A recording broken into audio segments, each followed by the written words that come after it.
declaration of oath. Next order. Order number 2, communication from the chair. Next order. Order number 3, messages. Next order. Order number 4, petitions. Next order. Order number 5, papers. Leader of the majority party.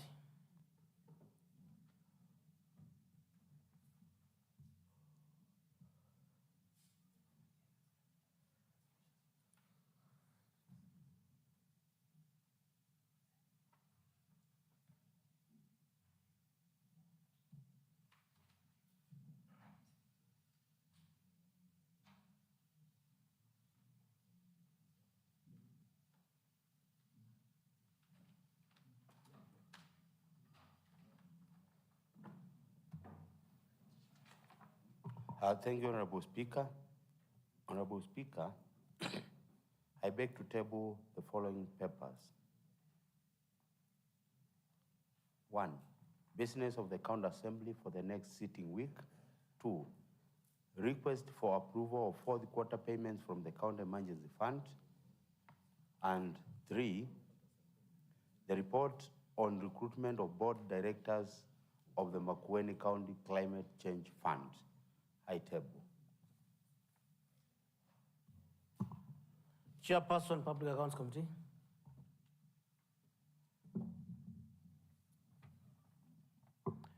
Chairperson, Public Accounts Committee.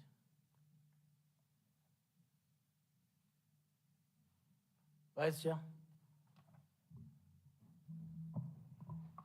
Honorable Speaker, allow the committee to table that paper on Monday.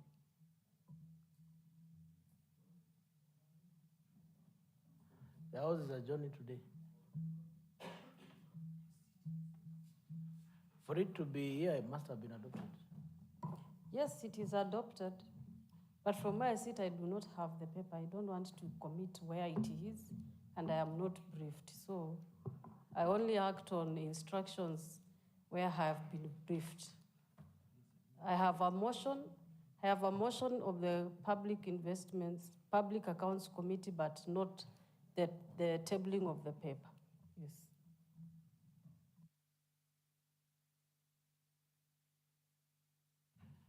Honorable Kaleli, this paper was in the order paper yesterday. Honorable Kaleli was to table the paper and requested that the paper be laid today at 2:30. So it's within the responsibility of the committee to lay the paper if it's ready. It must be ready. So what you need is to check with the table office. I will revert. Chairperson, liaison committee.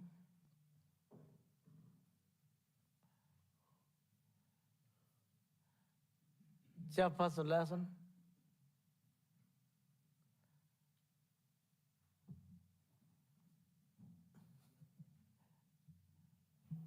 Honorable Speaker, I was with the chair and he has not given any delegation on that paper, so I don't know where the paper is.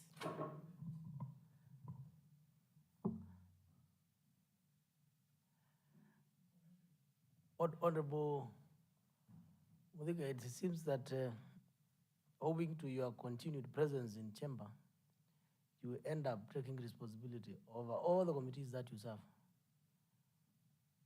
And I don't know whether you are remunerated for that. Roads, Honorable Mudhika. Water, Honorable Mudhika. Park, Honorable Mudhika. Liaison, Honorable Mudhika.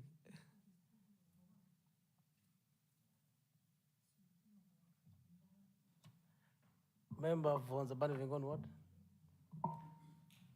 Thank you, Mr. Speaker. Mr. Speaker, and I also join Nancy New in applauding the member. She's been very present and very active. It goes without saying. However, Mr. Speaker, being a seasoned person here in this assembly for over 15 years, a staff and a member, I thought it would have been prudent, having seen the order paper at 12 noon, to have liaised with the chairperson so that she gets to know where that document is for presentation. So that, Mr. Speaker, the idea of I don't know, it has not been delegated to me, I didn't want that to come from Modike because of who I know she is.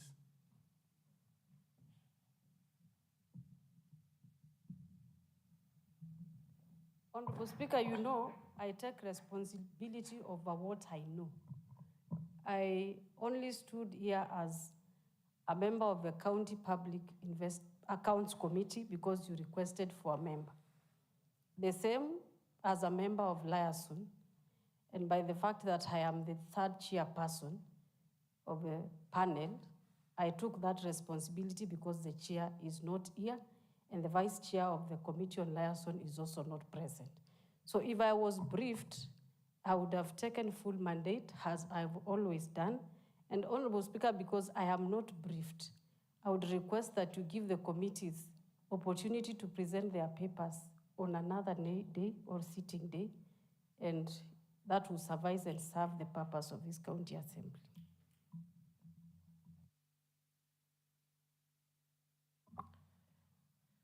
Chairperson, Finance and Socio-Economic Planning.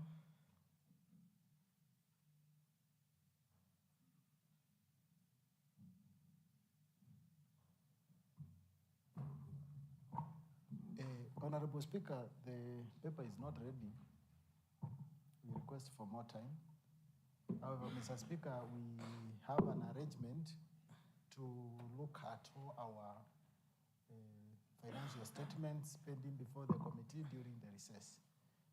So, Mr. Speaker, if you allow, the committee will work on all these reports during the recess, Mr. Speaker. Chairperson, is in these regulations not tied to the policies and laws that we passed? Come again, please. Recently, we passed a policy on this. Correct? Which policy? I'm not aware. Sorry. Oh, what am I? What? I don't understand. Maybe I can. Oh, is it?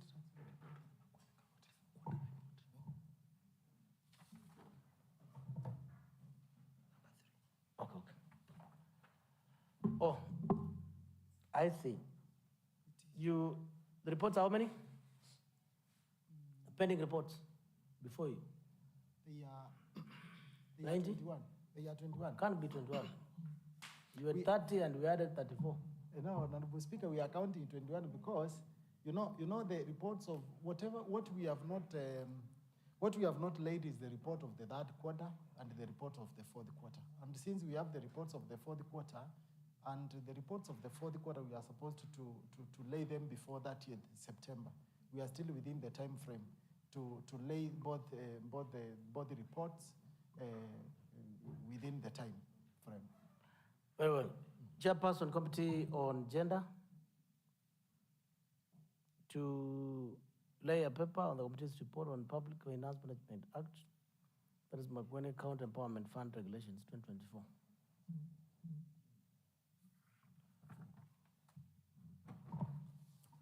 Thank you, Mr. Speaker, for this opportunity. Mr. Speaker, we were supposed to sit with the Delegated County Legislation Committee to deliberate on this paper and adopt it, Mr. Speaker. And since the committee from Delegated County Legislation didn't have quorum, we not go through the paper with them, nor only do we adopt it with them.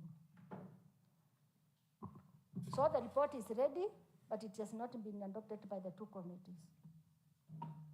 What is the relationship between these regulations and the policies that we approved this week? Are they related? If the Assembly doesn't approve the regulations as today, will it affect implementation of the policies?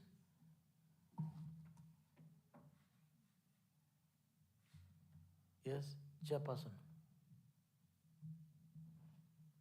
Chairperson, Gender.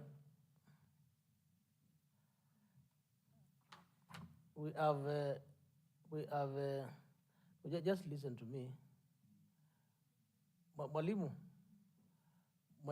listen, Honorable Mwalimu, listen to your Mwalimu. Don't listen to your colleague students.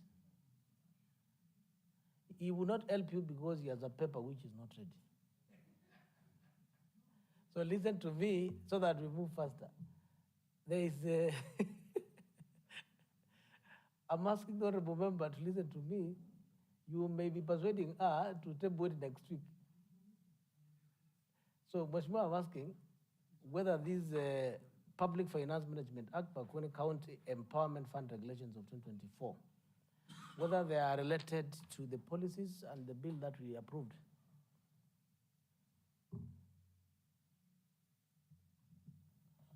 Yes, they are, because these are the regulations that will guide how the MSF will be, how the MSF will be disbursed or administered.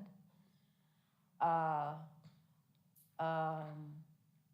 since we passed the bill yesterday, if the governor assents to the bill, the fund will be active, will be activated immediately. So it is good for them to have the guidelines.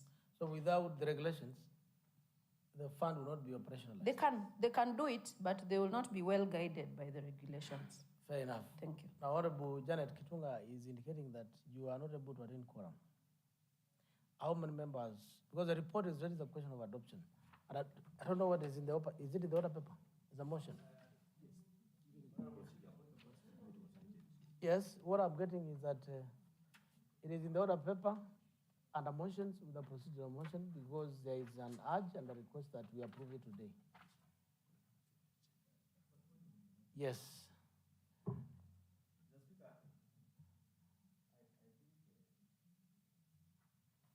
Mr. Speaker, without disputing what we're saying, I would wish to state this one categorically in line with the governor's issues. If the governor assents to the bill and the guidelines are not in place, that is going to affect the governance of that fund. In the first place, the guidelines are giving actually several breakdowns, including the committee to run the fund. So there is no way in which actually the bill can stand alone without the guidelines being involved, because they are the ones which dictate every activity, every movement. It's just like if you're brought at water, you're told to walk to go to Kadonzweni. Unless there's a road and you have a car, you cannot go to Kadonzweni. Yes. Honorable members, unless one has an opposite, a contrary contribution to that, we need not debate further. I need to give further directions. Honorable Maneno. Yes, Honorable Speaker, just a point of information. We had a meeting in the morning. It was a joint committee sitting. That is Gender Committee and the delegated. Honorable Speaker, the Gender Committee, we were in full house. But delegated, they only came two. And we told them, oh, you came later. How many were you as a Gender Committee? Gender Committee, we had a quorum. We were seven. We were seven, Honorable Speaker. And the quorum for joint committee sitting, we were told by our clerk, is 12. But as a committee, we decided, okay, since the delegated did not come, we can continue to consider the report and adopt it. And we did so. It is ours, Mr. Speaker. So maybe you can guide whether they will stop us from our mandate, Honorable Speaker. I hear you. Membership of Gender Committee, how many members? We are only 11. 11. How many up and resume back to the chamber within the next 5 minutes? Sanjay Trumps? Yes, yes, please. I'm hoping it's only the Gender Committee, because if the members of delegated come, they will complicate the issue further. We will need more members. So, for purposes of record, I've said Committee on Gender. Okay, thank you.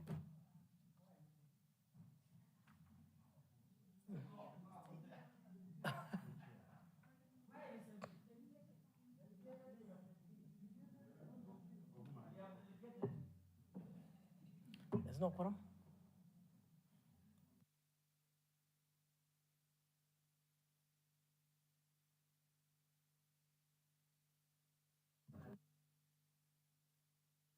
Chairperson, Committee on Devolution, Public Participation, County Administration, to lay a paper. The annual report of Makoni County Public Service Board. Yes.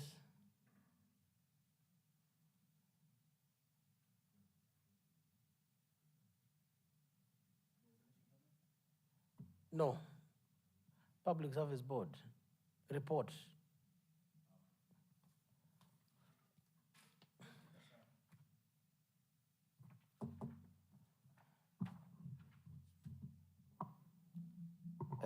Mr. Speaker, sir, I beg to table the following paper today, Wednesday, 27th August 2025. The report of the Committee on Devolution, Participation, County Administration, and Special Programs on the vetting of the selection panel for the recruitment of the members of the County Public Service Board. I lay.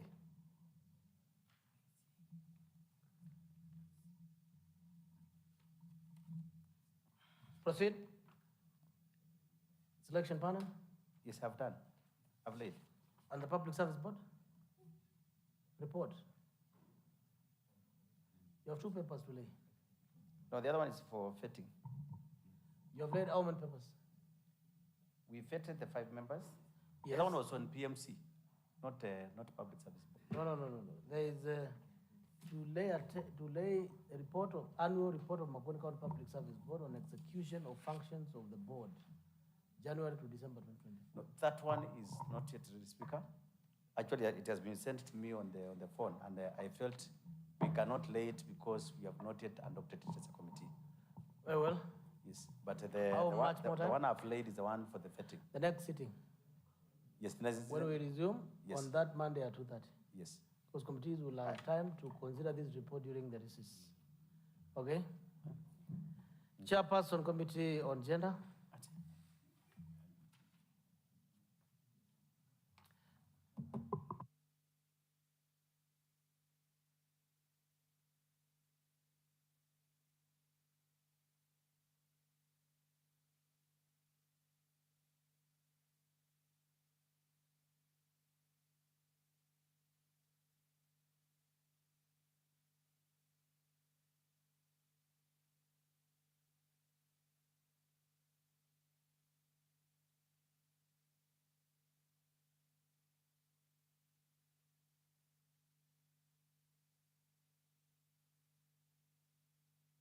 Proceed, Chair. Thank you, Mr. Speaker. Mr. Speaker, I beg to lay the following paper on the table of the Assembly today, Wednesday, 27th August 2025 at 2:30 p.m. The report of the Joint Committee on Delegated County Legislation and Gender, Children, Youth, Sports, and Social Services on the Public Finance Management, MSEF Regulations 2025. I lay. Before we proceed to the next order, honorable members, I have a communication to make. Honorable members, I wish to recognize at the Speaker's Gallery, one, Mr. Mololo Kevin Mwoki, who is a student at the Kenyatta University, pursuing a bachelor's degree in petroleum and gas engineering, a 5th-year student for that matter. He is a chairperson of the university and college students in Kaiti constituency. He had paid a courtesy call to the office of the Speaker to acquaint himself with the procedures of legislation and operations of the County Assembly, and he requested to sit in the afternoon at the Speaker's Gallery in the chamber to follow the proceedings for purposes of learning, as he's aspiring to be a leader in engineering. I hope he's not aspiring to be. You are invited to make remarks on a visitation by a university student who understands what you have said.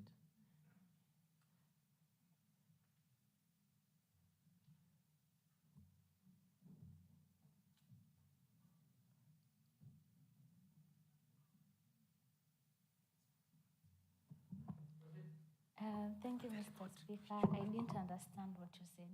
Can you come up again?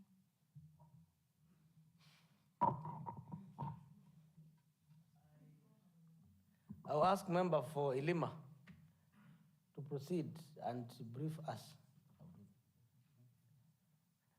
I had made a communication that at the Speaker's Gallery there is a student in the name Mololo Kevin who is pursuing degree in petroleum and gas engineering, 5th year, Kenyatta University, and is here at the public Speaker's Gallery to understand more about the role of legislation, oversight, and representation. When that happens, we usually give members an opportunity to say a word, either to our guests or the public gallery and encourage them.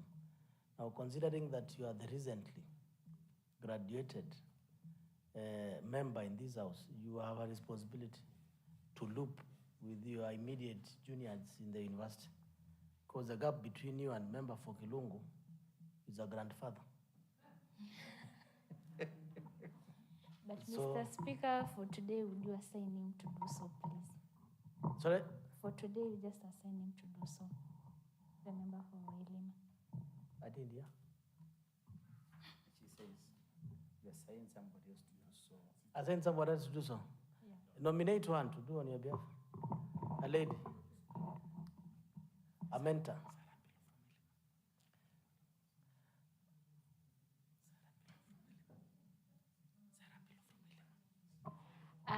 Mr. Speaker, Elizabeth Mutindi.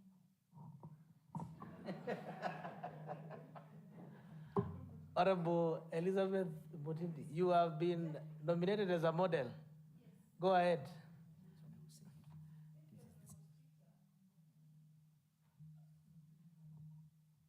Thank you, Honorable Speaker, for the opportunity. And also, I want to thank Honorable Esther for nominating me. However, before I welcome the young engineer in making, Honorable Mutie, who is also an alumnus of the very university, seems not to understand.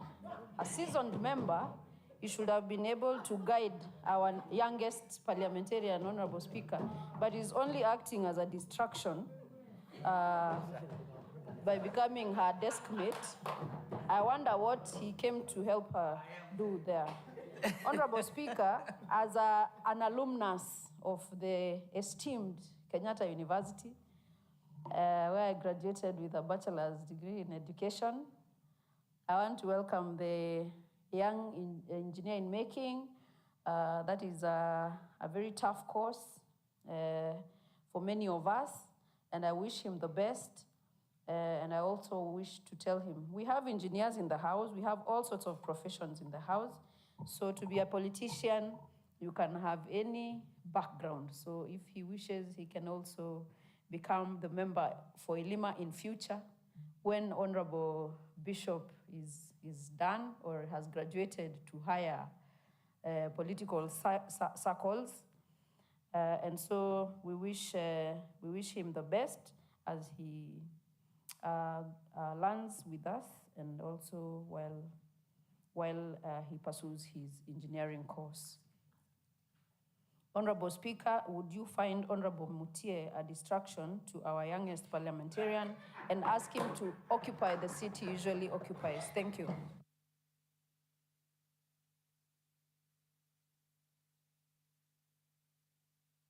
Be careful when you are responding to models.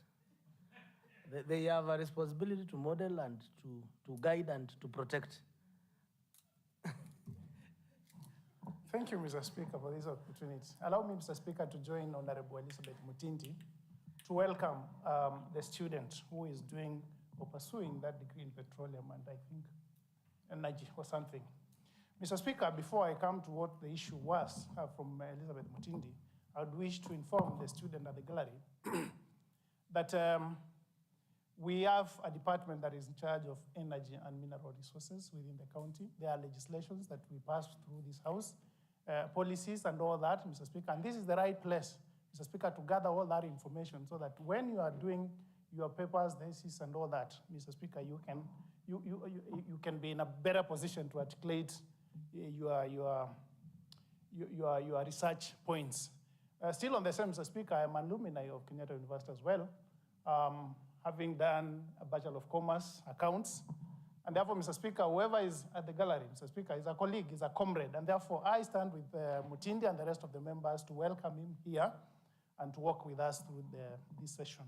Mr. Speaker, on the issue that was raised by Elizabeth Mutindi, that I am a distraction to the newest member in the House, Mr. Speaker, I would plead with Mutindi and the rest of the members how do I put it, Mr. Speaker? To give Esther time to learn, to give Esther time to consult. And therefore, Esther was consulting me, and obliged, Mr. Speaker, to support her in terms of understanding the issues that are within the House. Mr. Speaker, it is important for the member of the gallery to know that she was just admitted the other day and she's in the learning process and we should all support her. And I am doing my duty in supporting her, Mr. Speaker. So thank you very much. We make progress. Next order.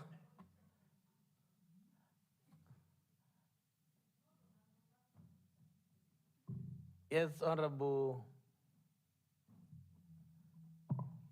Honorable Speaker, I would seek indulgence from your chair on behalf of the Committee on Health Services that you allow us to withdraw the paper that was laid on the Mutula Care Guidelines and resubmit again.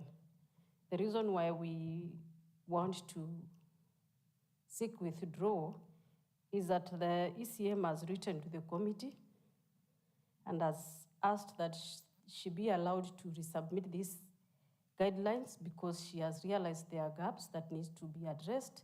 So we seek that you allow the committee to withdraw that particular paper and resubmit. Thank you, Honorable Speaker.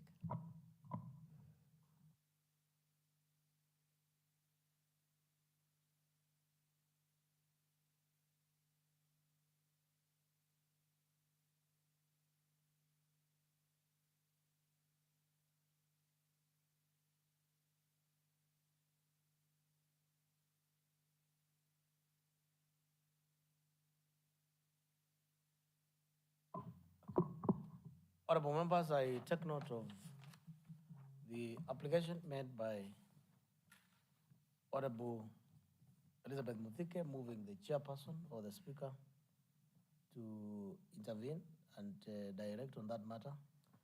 I've listened to the reasons that you have, and if the intention then is to better the bill, that is in order.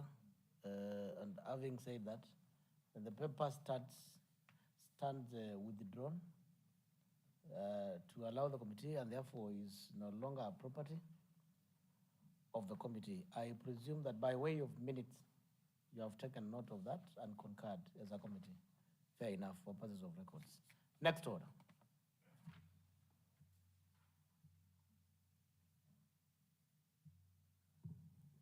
Order number 6, notices of motion. Chairperson, Finance and Socioeconomic Planning, you will give when we resume. Chairperson, Committee on Gender, to give a notice of motion, followed by Chairperson, Committee on Devolution. You have 2 notices to give.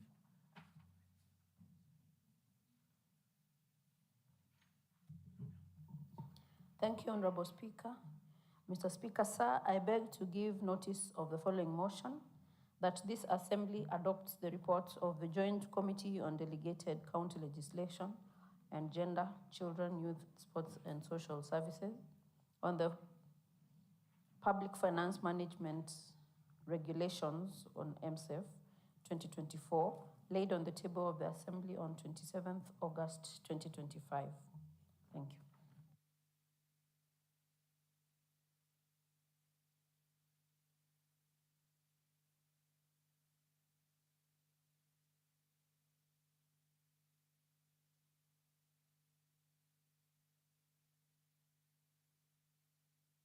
Chairperson, Committee on Devolution. 2 notices to give. We postponed one. Yes. Mr. Speaker, sir, I beg to give notice of the following motion, that this Assembly adopts the report of the Committee on Devolution, Public Participation, County Administration and Special Programs, the vetting of the selection panel for recruitment of the members of the County Public Service Board laid on the table of this House on 27th August 2025. Thank you, Mr. Speaker. Next order.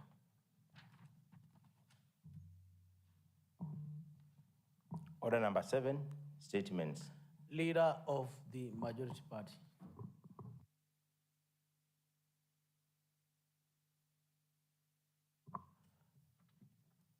Followed by member for Leader of the majority. Thank you, Honorable Speaker. Honorable Speaker, something is being printed on the same, so I request for just a few minutes so that I may present that statement. Chairperson, Committee on Health Services, to respond to statement regarding delayed completion of staff quarters Mwanyani, deferred. Member is not present. Chairperson, Committee on Agriculture, Irrigation, Livestock and Fishery, to respond to statement as requested on 14th of October by member from Raleigh Mali Ward regarding implementation of agriculture projects in the county. Deferred. Chairperson, Committee on Services, to respond to a general statement regarding status of implementation of the County Assembly resolution on the appointment of the Chief Officer for Health, Human Resource Management Administration. Chairperson.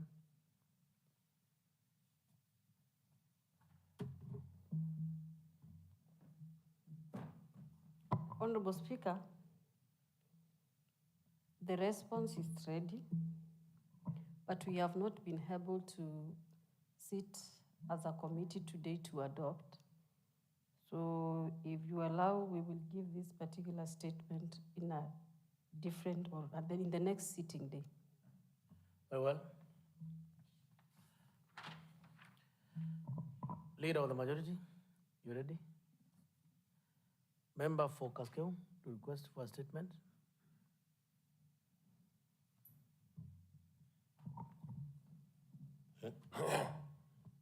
Thank you, Mr. Speaker, sir. And before I proceed on, allow me to welcome Mr. Mololo from Lima. I hail him from Kaskeu, and inhabitants from Kaskeu and Ilima are friends, and they share a lot in common. And also, the Honorable Bishop is also my friend as well. Let me advance to my statement. Pursuant to the provisions of Article 185 of the Constitution of Kenya, 2010, Section 39 of the Governments Act 2012, and the Standing Order 50 of the Makueni County Assembly Standing Orders, I rise to request for a statement from the Chairperson, Committee on Environment and Climate Change, regarding leopard attacks in Kaskeu Ward. Mr. Speaker, sir, leopards have so far attacked numerous homes in.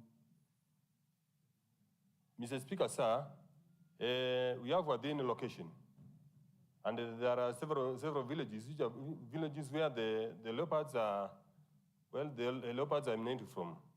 Such villages are Kenze, Kio, Duluni, Kitivo, and many others.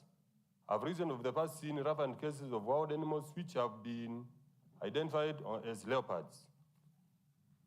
Mr. Speaker, sir, the leopards have so far attacked numerous homes and killed over 60 goats and a sheep, leaving behind huge losses to the owners. And Mr. Speaker, sir, there is a lot of commotion which is coming from Honorable Mutia here.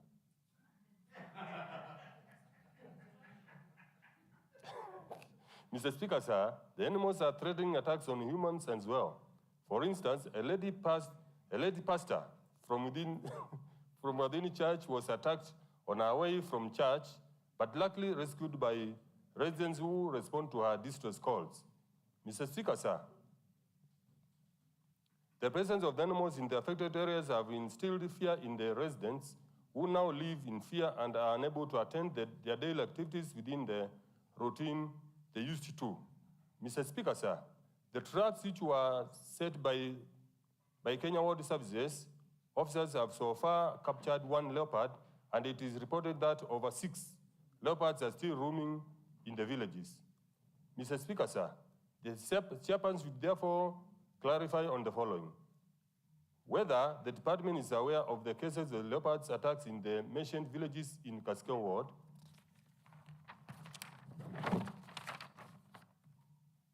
if yes, what actions has the department taken to capture the animals and move them away from the villages? Whether the department is aware of the attacks on the livestock and the losses occasioned by those attacks, and whether the plans of the department, what plans the department has in place to have the affected homesteads compensated for the losses suffered as outlined in Section 3? And the last but not the least, when will the leopards be captured and relocated from the affected areas? Thank you, Mr. Speaker, sir. Chairperson, Committee on Environment. A member of Committee on Environment.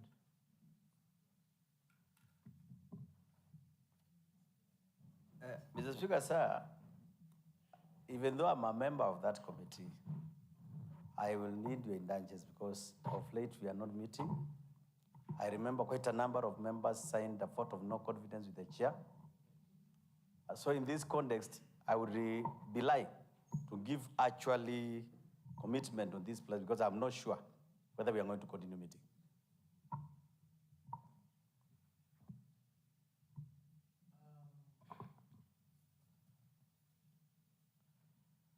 Chairperson, Committee on Devolution. I'm also standing in for the same chair. This is a matter of security. Yes. Proceed. Fine, give us 14 days. We'll be able to handle that matter by the time we come back under the Committee of Devolution. What is it, Honorable Member? Thank you, Honorable Speaker. Regarding the previous statement, Mr. Speaker, I'm concerned about the allegation that we should not meet because of, probably because of the motion of no confidence to the chair. But Honorable Speaker, I think we all agreed that we can sit as members and we be appointing a chair of the session. So business of the committee is supposed to continue, Honorable Speaker, and nobody should stop us from meeting. Have you done so? Yes, today there was supposed to be a meeting, only that we did not attain quorum. So, But it is not because of that we are not supposed to meet. Nothing has stopped us from meeting. So when was your last meeting? Aware that you should nominate or appoint a session chair? Last week. Also, there is a vice chair of the committee. The committee has a vice chair. Has not been affected by anything. So if there's a vice chair of a committee, the problem with the quorum has nothing to do with the leadership of the committee. Thank you. Has to do with how you and your members are coordinating. Even if you have a vice chair, you will still not get quorum because you have not been able to get quorum. No, there is no. We have been meeting only maybe this week and probably last week because of other distractions which are not emanating from the no confidence motion. Member for Lima, you addressed that issue that you are not able to meet?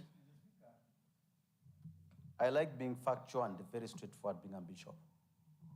Since the time we had issues of selection committee on this floor, that committee has not been able to attain quorum. We have not been able to execute any business. We have not been able to meet. Now, if I stand here and commit that we're going to do business and the president continues, I will have lied to this house. So that's why I'm saying I needed your indulgence. Either you reprimand the committee to meet and we vest the power to the vice chair and move on. Alternatively, then you tell us what to do. Because I like to be factual and I don't want to stand here to lie. Honorable Speaker, I don't want to look like I'm contradicting my able leader of the majority. We had a meeting when we retreated in Stirlingbird, which is only like 2 weeks ago, Honorable Speaker. The committee is in place and doing its business, Honorable Speaker. So I think on behalf of the chair, he should rise and give when we can be able to handle that statement, Honorable Speaker. Thank you. We are in charge. Thank you. Who is the vice chair? Honorable Urbanus Wambua. You are claiming that you can still handle this matter. Administration and whoever is responsible and opposed to resolve this matter before resumption from recess.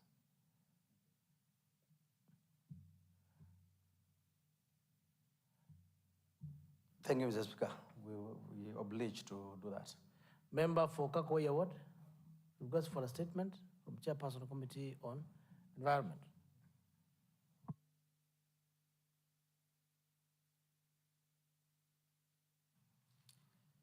Thank you, Honorable Speaker.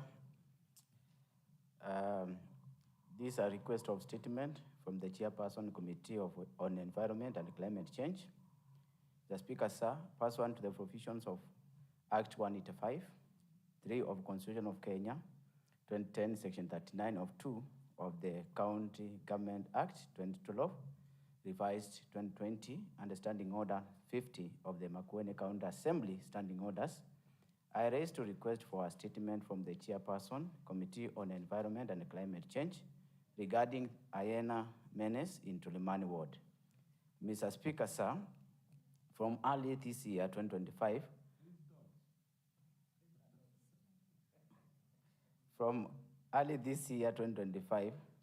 a sudden surge in cases mounting hyena has been witnessed in various parts of Tulimani. It is known from where the animals came because such a scenario had not been experienced in the ward for a long time, up to the time of the sudden surge. Some of these affected areas include Wanzauni, Itetani, Mavindu, Kalawani, and the Yani locations. Mr. Speaker, sir, the hyenas have caused mayhem in affected areas, roaming homesteads, eating livestock, and other domestic animals, including goats, sheep, and dogs. The hyenas have disrupted the normal school-going routines of learners in the affected areas, as most of the school-going children are afraid to be the road either too early or too late for fear of attacks. Further, the insisted hyenas attacks are threatening people's livelihoods, as the scavengers eat away people's wealth in their livestock. Mr. Speaker, sir, these attacks were reported to the Kenya Wildlife Services, KWS, who responded by setting traps to catch the animals. However, to date, not a single hyena has been caught by the KWS traps. Mr. Speaker, sir, as of now, the residents of the affected areas are up in arms and are threatening to start killing the animals, which are now threatening their survival.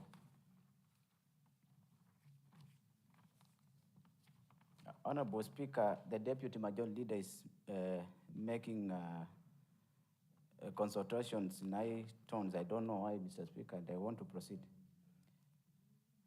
Mr. Speaker, sir, the chairperson should therefore clarify the following: whether the department is aware of increasing cases of mounting hyenas in the mentioned location of Tulimani Ward, and where the animals might have come from to inhabit the ward. B, if yes, what actions has the department taken to contain, capture, and locate the animals to their appropriate habitat and protect the residents from the animals and vice versa, and prevent the imminent human life conflict? C, whether the department is aware of the attacks on livestock and other domestic animals and the losses occasioned by those attacks, provide data of the homesteads which have been attacked and number of type and the number and the type of the livestock and domestic animals mauled. D, the plans the department has in place to have the affected homesteads compensate for the losses suffered as outlined in Roman 3 above. E, what security measures has the department put in place to shield the residents and the school-going children in the affected areas from injuries or even fatalities from the marauders? And F, when will the hyena be captured and located? Hyenas be captured and located. I think they are more, not one. That is the statement, Honorable Speaker. Thank you. Chairperson, Complete Revolution.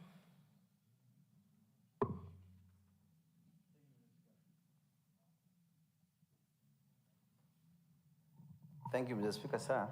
Before Chairperson, Member for Kidungo Ground Ward, you want to seek clarification on the earlier statement on monkeys? Honorable Speaker, I just wanted to inform the House, based on my experience on hyenas. Honorable Speaker, I just want to request, as the chair stands, to give a response on how they can deal with that matter. I wish to request them that they may take this matter very seriously, Honorable Speaker. Hyenas have been spotted also in my ward at a place called Kusiongali and Kaliani, and they are roaming all over Boni, and this is the first time.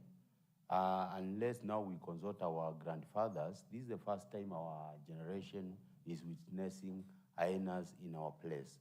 Honorable Speaker, the funny story is that KWS is accused of transporting those animals to Boni. That is from the residents, not from me. They say that these animals have not been in Boni and they have been transported. The same case with the monkeys we were dealing with at some point, where the residents are saying the monkeys have just been dropped by unknown people. Let me use the word unknown people. So the committee should investigate, because you can't drop such dangerous animals in the where people have settled, where in fact we don't have forests. What we have is settlements and farms and schools, and you can't drop such dangerous animals in such a vicinity. Honorable Speaker, from my experience, when I was the engineer in charge of dam construction unit, the whole of Northeastern Province, Honorable Speaker, I was forced to be sleeping atop a Land Rover, which was, of course, assigned to me as the in charge. And Honorable Speaker, I had to start sleeping atop that Land Rover after a colleague of mine was bitten by a hyena. It has a characteristic of very strong jaws, very strong. And if it finds you sleeping and has access to your buttocks, it goes with a whole part of the buttock, Honorable Speaker. And this is a fact. It goes with the whole part of that buttock, because it has very strong jaws, and when it starts biting, it just gets the jaw. The jaw can't be detached from the buttock until it goes away with it. So, Honorable Speaker, we are talking of very dangerous animals, very dangerous. So the committee chair should give us a very comprehensive report on this particular statement. Thank you, Honorable Speaker. Chairperson. Honorable members, Honorable Manzia, we have 3 critical motions before us, and I'm afraid we need to sustain the quorum. Chairperson.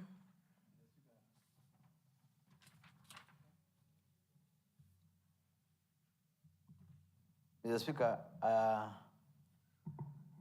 I empathize with the members, and actually I'm also a victim at my place. 3 weeks ago, we had 11 goats killed, and the matter was reported to the wildlife people, and they took the matter. Actually, the process of reimbursement or repaying those animals is in process. So I think it is a critical matter.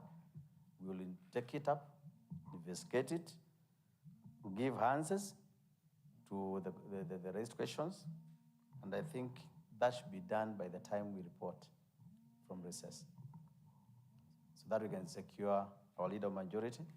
We don't want him to come here without buttocks, and we don't know who's going to be next. We don't know what can happen, because anybody can meet these animals at night, including myself. So if what he has described is true, then we have to be very serious about the matter. Thank you, Mr. Speaker, sir. Chairperson Committee on Devolution, you take up this matter. You will cause a meeting between yourself, the Executive Committee member for Devolution, Executive Committee member for Environment, and the KWS.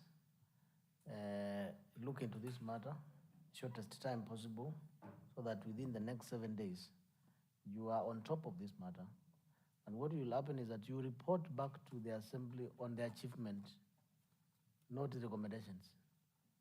So your findings and recommendations, actions, and the report, including relocation of the animal, you must do it within the next 14 days. And the 14 days is too much. So be on top of this matter. Yes? Given to your statements, that means this matter now is granted to become a report as opposed to question and answers for the statements. Whether question or answers, ultimately, what the two members are pursuing is the management of the wildlife. Because I thought... now, engaging the committee member, because we don't want recommendations. Recommendations require 60 days. Yes. The engagement between you, the executive member for devolution, that of environment, and the KWS, and the National Government Administration, will be on how to relocate the animal. Yes. So we'll be expecting to respond to the statement when we resume, saying that the animals were relocated 14 days ago. The matter has been resolved. So don't wait for us to come and give us progress report. That's okay. Yes. Next order. Honorable members, before we proceed to the next order, we have time-bound motions. We have a Makueni County Tax Waiver Administration Bill of the year 2005, Committee of the Whole House. Then we have the report of the Committee of Devolution on vetting of the nominees for the appointment of selection panel for the recruitment of members of the County Public Service Board.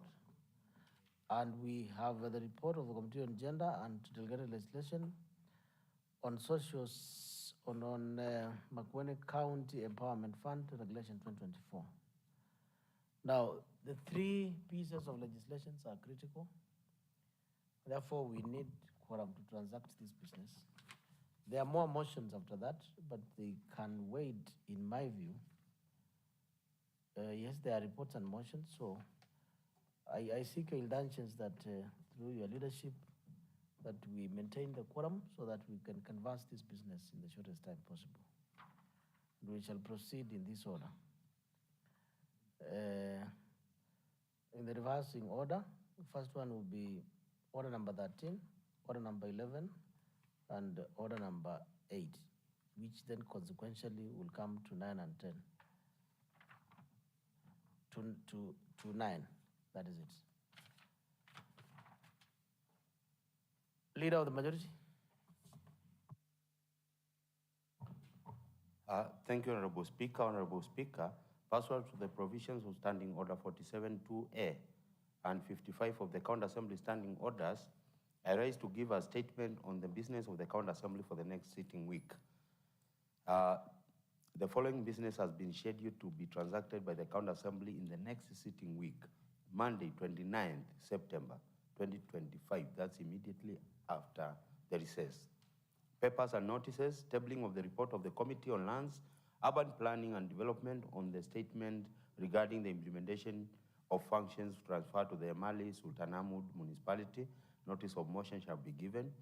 Tabling of the report of the Committee on Water, Sanitation and Irrigation on the statement regarding the water tariffs hike by Kimawasco. Notice of motion shall be given as well. Statements, response to the statement as was requested on 18th February 2025 by the member for Muvao Kikumeni Ward regarding the need to survey Kangondi Market in Muvao Kikumeni Ward. 2, response to the statement as was requested on 24th February 2025 by the member for Kadonzweni Ward regarding the lack of maintenance of county roads in Kadonzweni Ward. Motions, motion for the adoption of the report of the Committee on Gender, Children, Youth, Sports, Social Services on the consideration of the Makueni County Persons with Disability Policy 2024. On Tuesday, 30th September 2025, morning plenary, response to the statement as was requested on 12th March 2025 by the member for Emali Mulala Ward regarding the implementation status of all HQ projects since 2013. 2, response to the statement as was requested on 9th July 2025 by the member for Ilima Ward regarding the rise in cases of drug abuse by the youth in the county. Motions, there will be a motion for the adoption of the report of the Committee on Lands, Urban Planning and Development on the statement regarding the implementation of functions transferred to the Emali Sultan Ahmad municipality. Afternoon plenary, statements, response to the statement as was requested on 18th August 2025 by the member from Boni Ward regarding the equipping of Boni Family Hospital. 2, response to the statement as was requested on 25th August 2025 by the member for Watenzio Ward regarding the implementation of water affordable housing. Motions, motion for the adoption of the report of Committee of Water and Sanitation and Irrigation on the statement regarding water tariffs in Kimawasco. On Wednesday, 1st October 2025, there will be a statement response to the statement requested on 25th August by the member for Watenzio Ward regarding bush clearing of the undeveloped plots within Watertown. Mr. Speaker, there shall be a meeting of the Assembly Business Committee on Monday, 29th September 2025 at 9 a.m. and pursuant to the decisions of that meeting, additional business may be scheduled to be transacted by the County Assembly during the week. Thank you, Mr. Speaker. Next order. Thank you. Mr. Speaker, just for information to the House, because I've had some sentiments on the working of a committee of environment, Honorable Speaker. I know the dust will settle and that committee will be operational when we return back. But also I want to inform the House, I was once the chairman of a committee which was called Water and Environment. And Mr. Speaker, if it comes to the worst, we might come back to that particular point. Thank you, Honorable Speaker.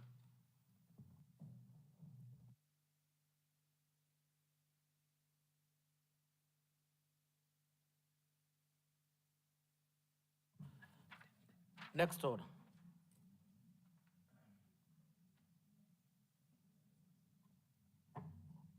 Order number 12, procedural motion, waiving of notice period. Leader of the majority party.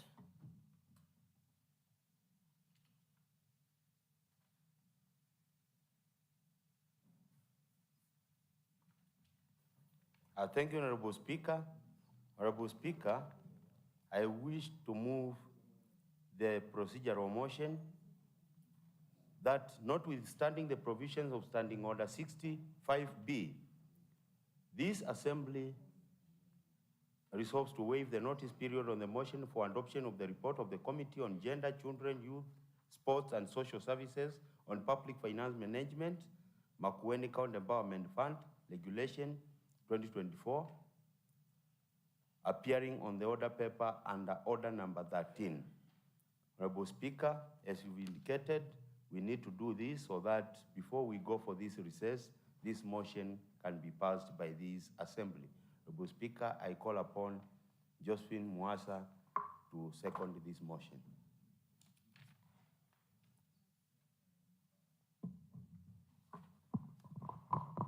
Honorable members, Leader of the majority. Honorable members, I now propose the question that notwithstanding provision of Standing Order number 60, paragraph 5B, this Assembly resolved to waive the notice period. The motion for the adoption of the report of the Joint Committee, the County Delegated Legislation, and that of Gender, Children, Youth, Sports and Social Services on the Public Finance Management, Makueni County Assembly Fund Regulations of the year 2024, appearing on the order paper under order number 13. The floor is open for debate. Mover of the motion. It's my belief that honorable members that, will support this. Thank you, Honorable Speaker.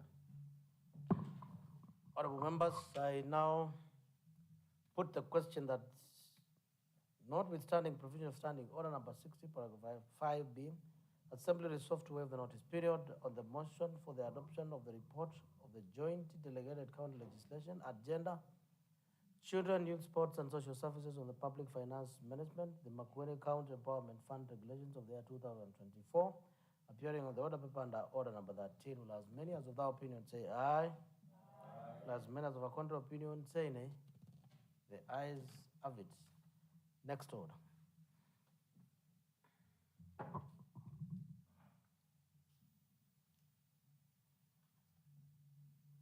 Order number 13, motion. The report of the Joint Committee on Delegated County Legislation and Gender, Children, Youth, Sports and Social Services on the Public Finance Management, Makueni County Empowerment Fund Regulations 2024. Chairperson, Honorable Elizabeth Mutindi.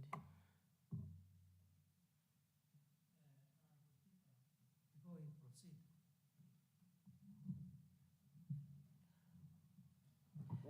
What are you a point of order, point of information, or what is it? it's on the motion, Mr. Speaker. Before she moves the motion, Mr. Speaker, we are reading the report of the joint committees, gender and delegated legislation. I was here, Mr. Speaker, when you allowed the committee for gender to go and adopt the report. I am not convinced even whether the Committee on Gender met the quorum to adopt the report. This is a committee which is supposed to be adopted by two committees. It is a joint report of two committees. How can it be adopted by one of the committees? And I doubt whether they had quorum and whether they went through the report, because they left the house. Within 10 minutes, they were back. I don't think we are moving in the right direction, Honorable Speaker. And this is a committee of joint. Two committees who are looking on that report. When we passed that report, we don't have the members of the delegated legislature. They were not there. They not adopt the report. Which report are we adopting, Honorable Speaker? Thank you.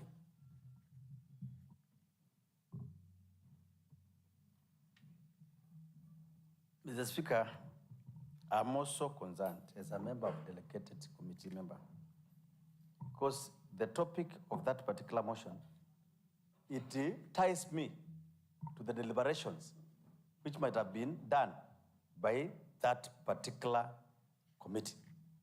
Yet, during the adoption, I did not participate. Mr. Speaker, it's going to label us as actually people carrying double standards. And Mr. Speaker, I find it a bit not right. Either we have the topic corrected, that it becomes a motion of one committee, not the combined committee. Otherwise, the way it is, then it means something is wrong. We cannot continue the way it is. Thank you, Mr. Speaker, sir.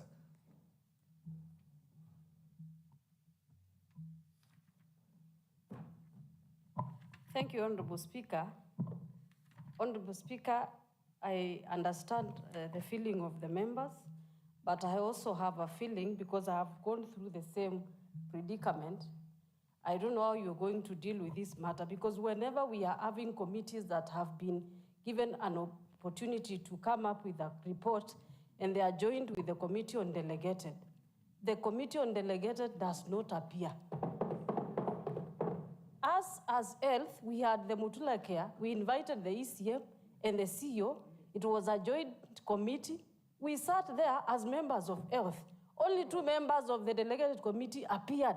So how are we going to sit to wait when we expect to perform and the members of the delegated county committee do not even appear? Are we going to sit here and continue persuading a committee to undertake its mandate? Honorable Speaker, we cannot sit back and watch. So going forward, you either decide as a speaker to give only one committee to deal with these matters, or delegate completely to the delegated committee so they fail alone, not with other committees. Honorable members, what is before us is the Makueni County Empowerment Fund regulations. This fund mutated from Tetheka. These are supplement recommendations that the county executive almost plus a year ago, that the funds cannot be accessed. I'm aware PAC committee is investigating, inquiring to circumstances under which the funds were fixed or something related to that. We have honorable citizens of Makueni who elected us to this house to unlock these resources.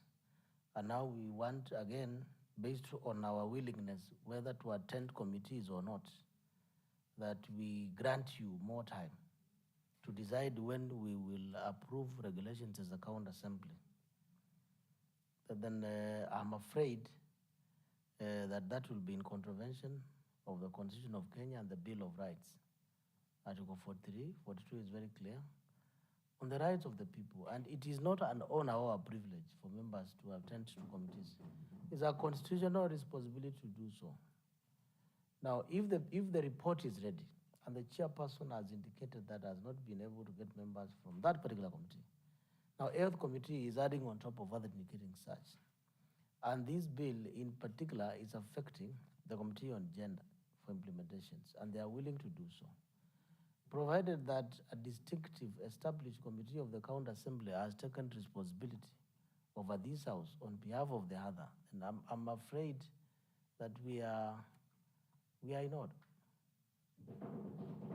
Now, if you ask me to weigh between the rights of the people and our willingness to attend to committee or not, I will tell you that it will not weigh. You would have asked me the same questions. Why did I direct the matter of hyenas and leopards to the committee on devolution?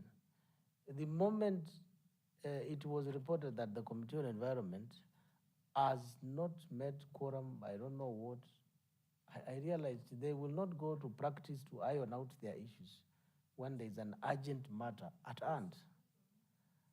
And therefore to resolve and address the rights of the people and protection to their life, I gave direction that the Committee on Devolution to deal with this matter. Honorable members, I'm persuaded that this report in the interest of Makueni has been approved by the Committee on Gender, and they were to work together, not for purposes of adoption, but for purposes of public participation, engagement, reviewing. Now that we want the report to be tabled and the report was ready, adoption of the report is to confirm that the chairperson and your committee that reflects what was deliberated. I don't think there is a problem. So, Honorable Mwoki, the law is not meant for us. We are not meant for the law. The law is meant for us. The law should be facilitative. And therefore, I'm afraid the ineffectiveness, attendance, or lack of it of the Committee on Delegated will not stand away our role of legislation. In the circumstances, I rule that chairperson, you proceed and propose a motion. Should you wish that we determine that matter as a way of a vote, I can have a motion drafted so that we vote on it. Then now we go to the motion. So, honorable members, in the interest of time, what are we discussing? Funds that have been in account for so many years. I don't think there is any procedure that we are breaking. We are in violation of Article 1 of the Constitution and Bill of Rights. Chairperson, proceed. Thank you, Honorable Speaker, for your Solomonic ruling. However, I want to acknowledge that the member from Mavindini was right by virtue of the position he's occupying there as the leader of the opposition. Thank you, Honorable Speaker. Honorable Speaker, I beg to move the motion that this Assembly adopts the report of the Joint Committee on Delegated County Legislation and Gender, Children, Youth, Sports and Social Services on the Public Finance Management, MSEF Regulations 2024, laid on the table of the Assembly on 27th August 2027. In the interest of time, Honorable Speaker, I wish to go straight to the executive summary. Article 21 of the Constitution of Kenya 2010 provides that all state organs and all public officers have duty to address the needs of vulnerable groups within the society, including women, older members of the society, persons with disabilities, children, youth, members of minority or marginalized communities, and members of particular ethnic, religious, and cultural communities. The fourth schedule, part 1 of the Constitution of Kenya 2010, assigned the function agriculture, trade, development, and their regulation to the county governments. The county government of Makueni has endeavored to provide a conducive atmosphere for doing business by establishing a fund to provide access to capital and financing facilities to micro and small enterprises owned by marginalized youth, men, women, and persons with disability of the county. On 7th December 2022, through a resolution of the County Assembly of Makueni, an ad hoc committee was established to investigate into the operations of Makueni County Youth, Men, Women, Persons with Disability, and Table Banking and Farm Empowerment Fund. The operations of the fund had faced adverse challenges, hence the establishment of the ad hoc committee.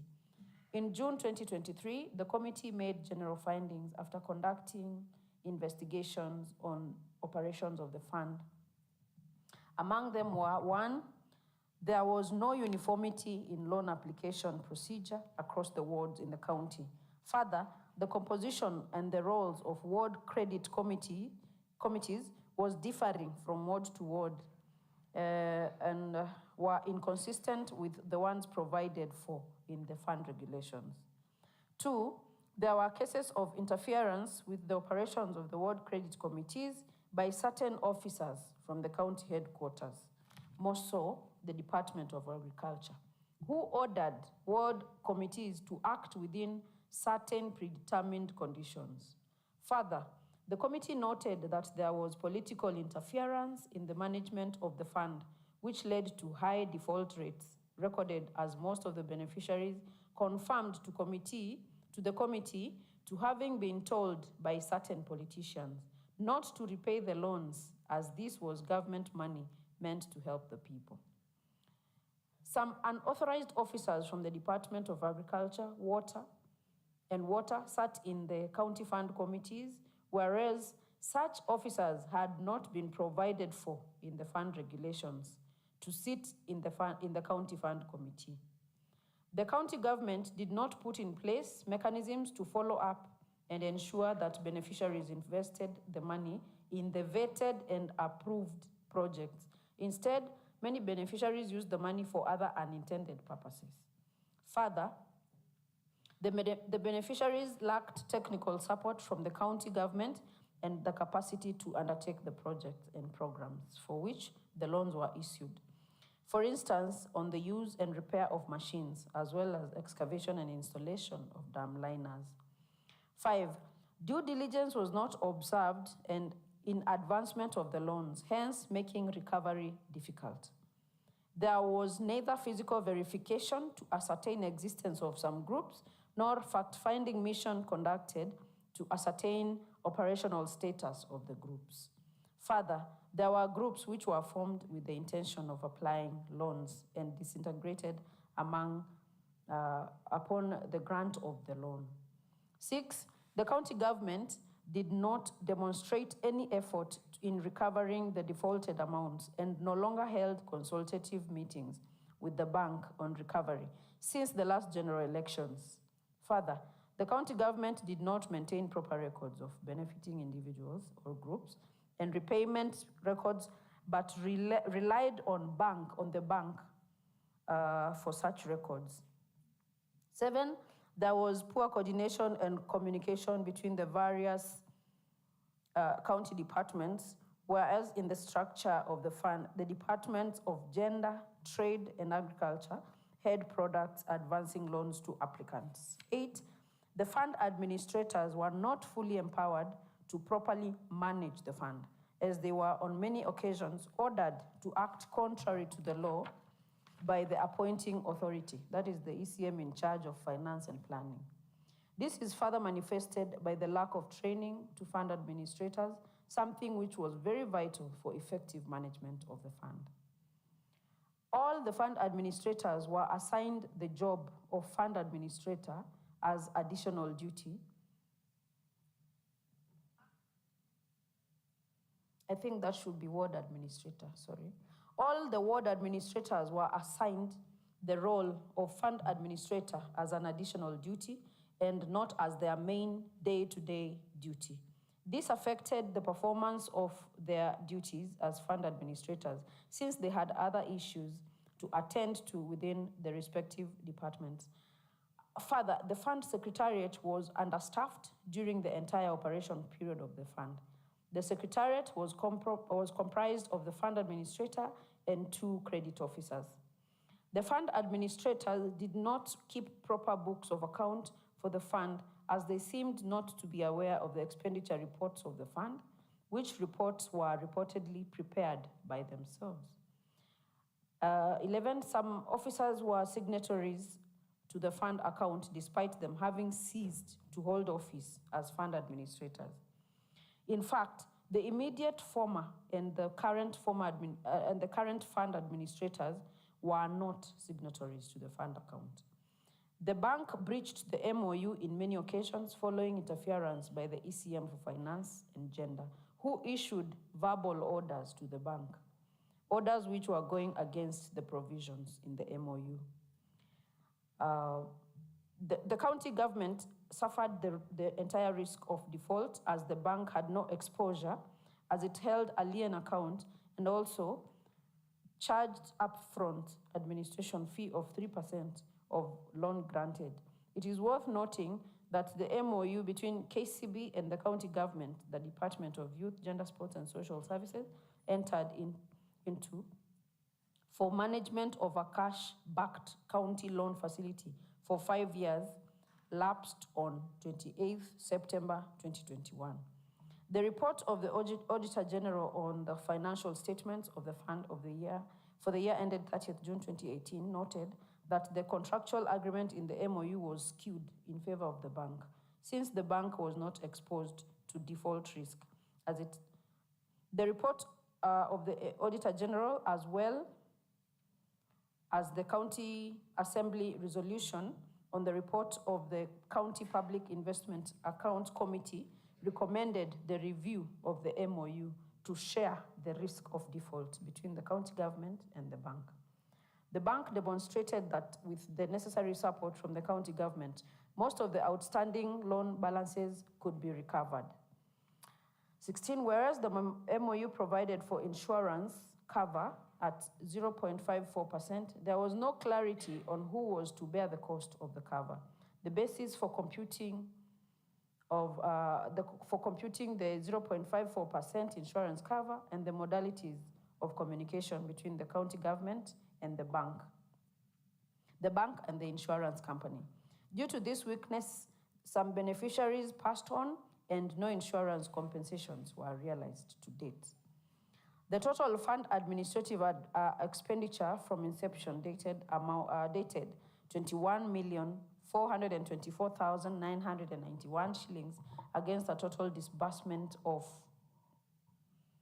365,220 shillings and 20 cents, representing 9.2% of the total disbursement.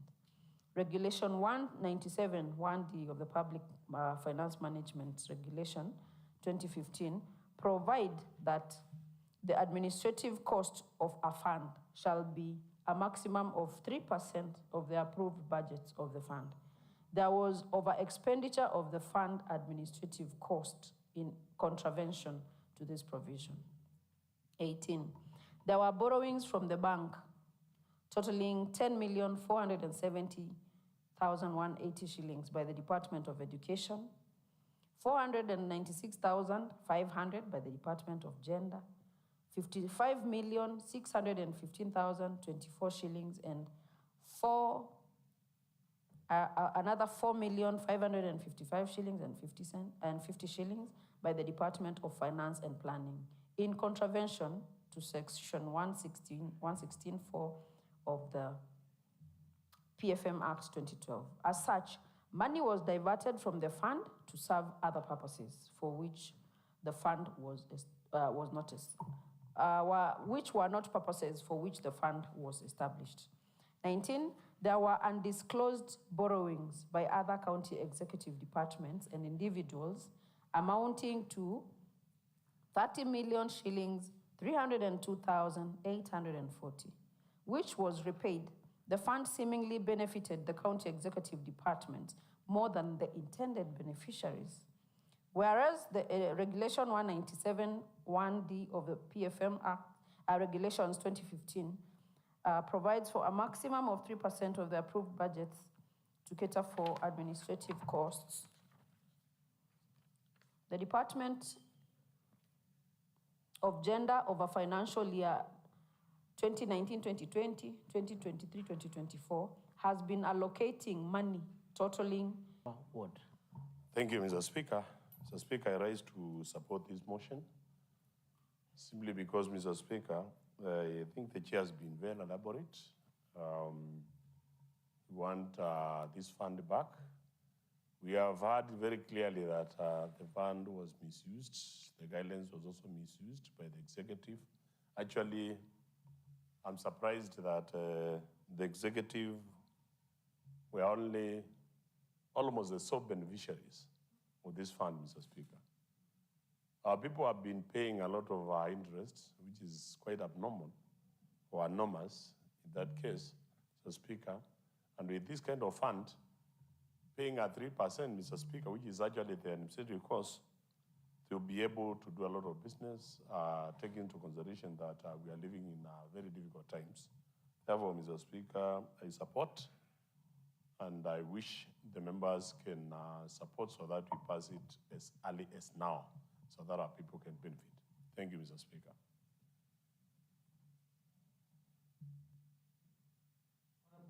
What about Janet Kirua?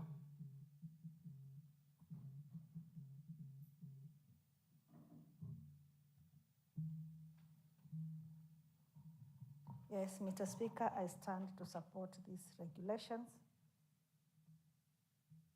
And I would say that the fund has brought up the issue of inclusivity and equity, in that all citizens of...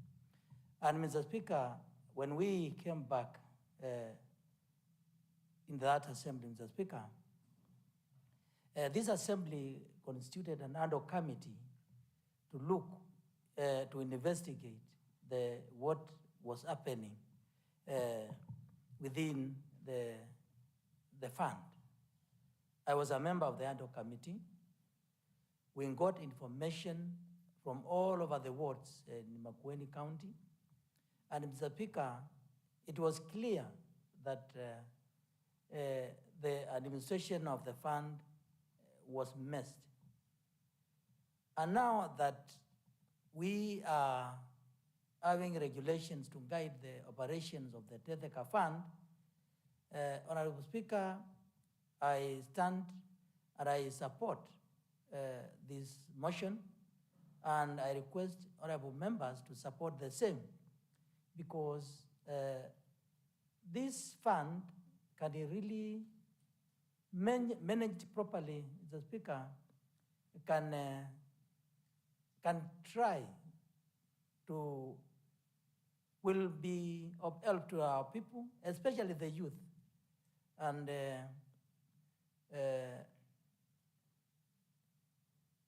other honorable members of the society, Honorable Speaker. So, Mr. Speaker, I support and I urge honorable members to support the motion. Thank you, Mr. Speaker.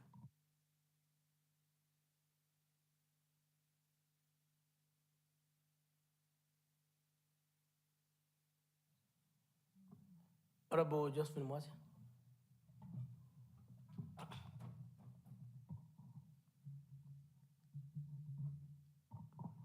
Asante sana Bwana Spika kwa hii fursa, na mimi nasimama na kuiunga hii motion ya Makueni Empowerment Fund, kwa vile kulingana na ile ya awali ya Tetheka Fund haikusaidia watu vilivyo, kwa vile wengi wao waliochukua hizo pesa walikuwa ni watu wanaweza kujimudu maishani.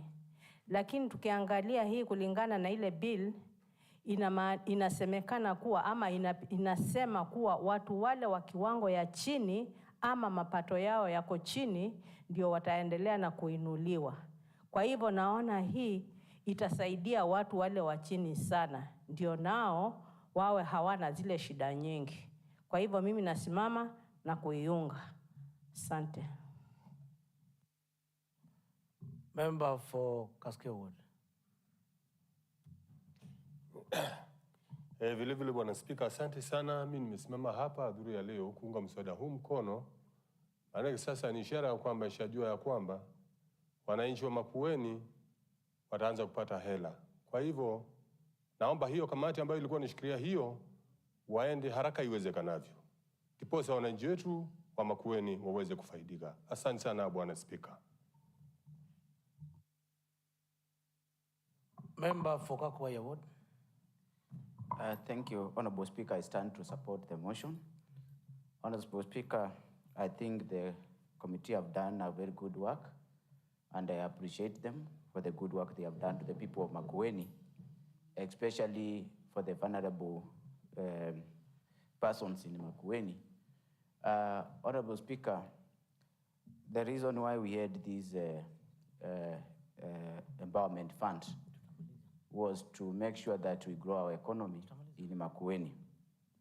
Honorable Speaker, as I support this motion, I feel also we had a very big dream for the people of Makueni to have any microfinance bank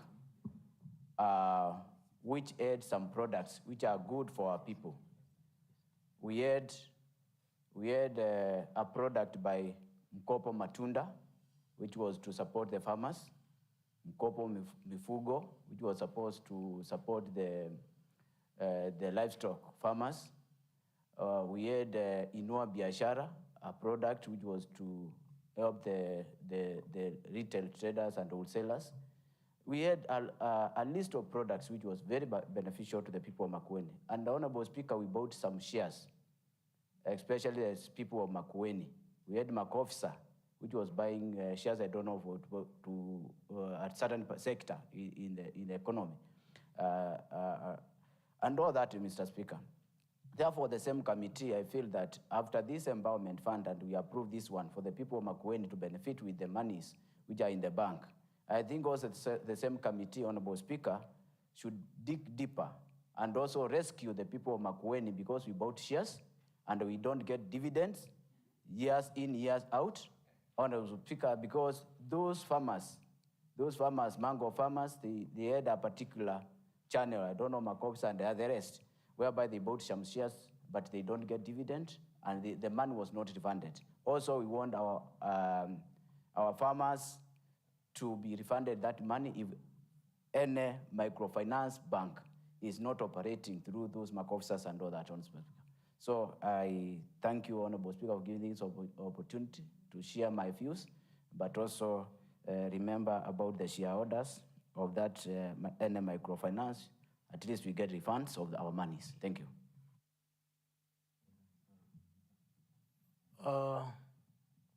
It's just, hold on. We are almost have two members. Honorable Esther Wongeli.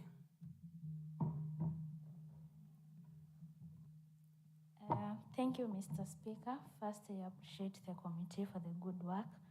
I stand to support this motion because it seeks to empower the youth, the women, and the persons with disabilities. Thank you.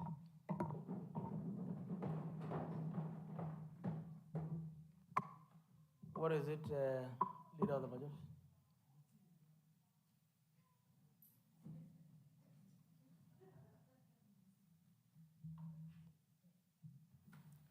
Thank you, Honorable Speaker. Honorable Speaker, I beg to move the following procedural motion. That pursuant to the provisions of Standing Order 33-3A, this Assembly resolves to extend its sitting time until today, 5:30 p.m. That's an extension of only 30 minutes, Honorable Speaker. Honorable Speaker, I request my colleagues to accept that we may move this so that we may dispense what is actually very urgent in the order paper, not all business in the order paper, but what is more important, as the Speaker had requested, because part of this, we may dispense this motion, and probably the other business, which is very important before we break for recess. Honorable members, I beg you that we may support this, because we know we are going for a recess of 22 days, and by the time we come back, this might affect our people in many ways if we don't transact this particular business. I call upon Honorable Janet Kitunga to second this motion. Thank you.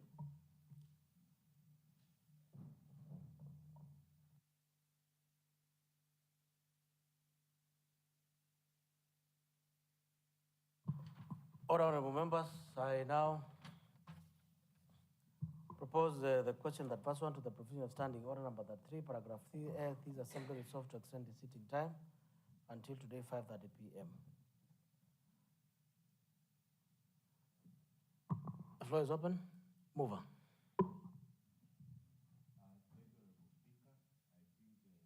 The extending is a little, it's just 30 minutes, so members will support. Thank you. And I'll put the question that the pursuant to the provision of standing order number 33, paragraph 3, the assembly resolved to extend the sitting time until today, 5:30 p.m. Will as many as of that opinion say aye? Aye. Will as many as of a contrary opinion say nay? The ayes have it. Next was mover of the motion. Honorable Elizabeth Mtiti, leader of the majority party. Who is the leader of the minority? Oh, he had contributed. Fair enough. Thank you, Honorable Speaker. Honorable Speaker, at some point I thought probably these regulations will pass without a word from me, Honorable Speaker. And I think as a seasoned member of this assembly, and as a person who was present during the ad hoc committee, I need to just to put my word to the passing of these particular regulations. Honorable Speaker, if there is a time when this assembly must be remembered as an oversighting body, is this time when people wanted to steal money from the people of Makueni, Honorable Speaker. Those officers actually misused that fund to the point of giving themselves loans, to the point of giving their relatives loans, and to the point of even borrowing from that particular fund. And Honorable Speaker, I think that was the lowest Makueni could sink. And all that money which was there was stopped from being stolen by this assembly through an ad hoc committee which presented a report to this assembly and stopped everything about that fund. Honorable Speaker, if oversight can never be spoken about, that is the best we could do. So, Honorable Speaker, as we pass these regulations, we should remember, and the people of Makueni should know, that this assembly can actually stop fraudulent dealings within the executive, and this assembly can oversight anything being done by the executive. And Honorable Speaker, this assembly can come up with the regulations, because these regulations belong to us as an assembly, and they are there to help the people of Makueni. So this assembly can come up with regulations which will guide the administration of that particular fund, and for that matter, with a lot of accountability and without the risk of the people of Makueni losing money. So, Honorable Speaker, I congratulate with the strongest terms possible the Committee of Gender with its able chair, who have come up with these regulations and who have helped the people of Makueni to actualize their dream of having a fund which can be borrowed from and which can fund our vulnerable groups. So, Honorable Speaker, that committee has done the best. And for anybody who can reach out to the public, let the public know Makueni County Assembly is oversighting the executive without fear or favor. Thank you, Honorable Speaker. Move of the motion.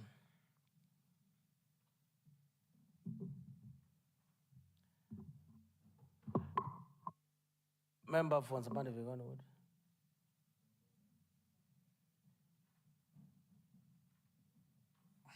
Thank you, Mr. Speaker. Mr. Speaker, I would wish to start by saying that I support this report.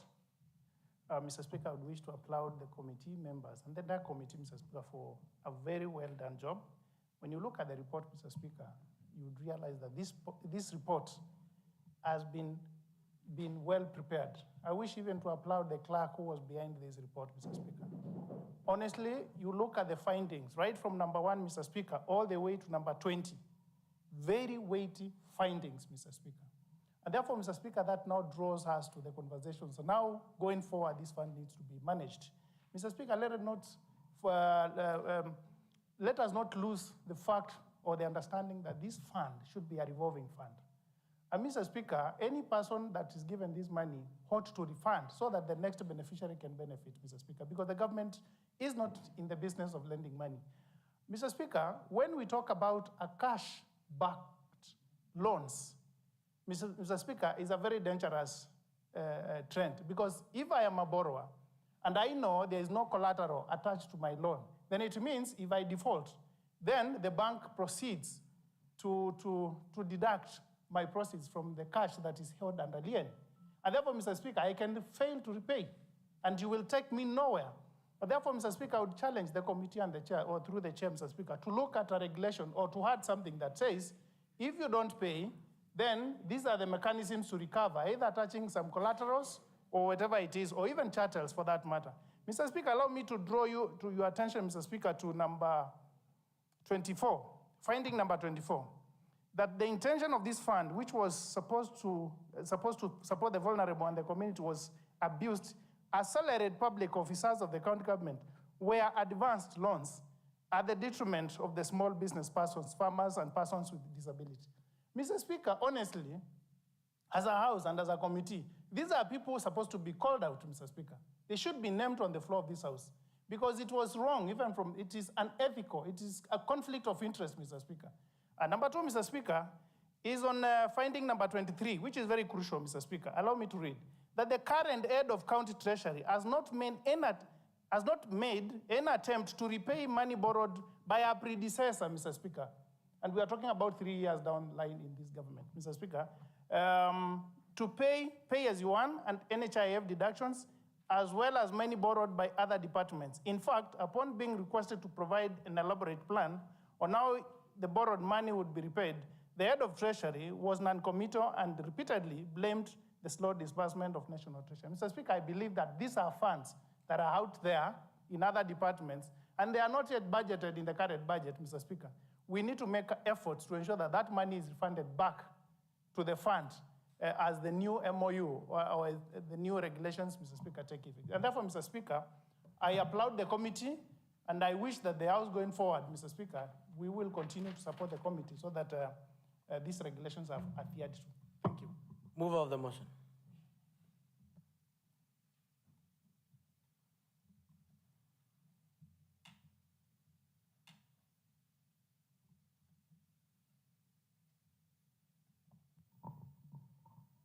Thank you, Mr. Speaker.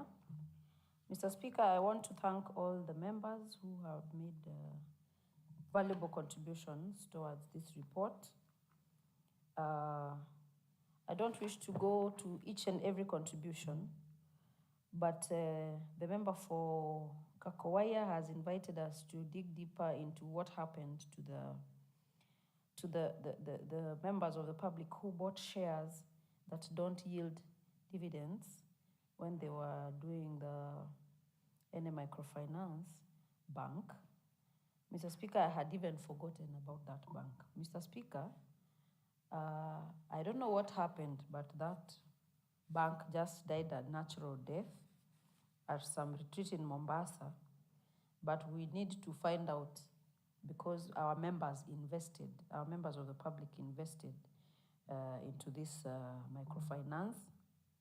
So we wish to just relay our, I don't know if it's a warning or what, to the executive, that this time round, it will not be business as usual. We are going to follow up that the regulations will be executed to the letter, and this shall not be used as a political tool anymore for any member, so that we are actually, even if it gives us political mileage, what we are up to, the core business or the objective of this regulation and the fund is to uplift our vulnerable community, and that is our business and the core mandate.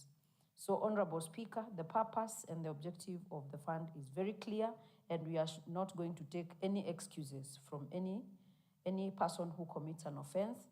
I have had the Honorable Member for Ivingoni very well. The offenses are liable to some penalties, which are well stated in the bill that we passed yesterday.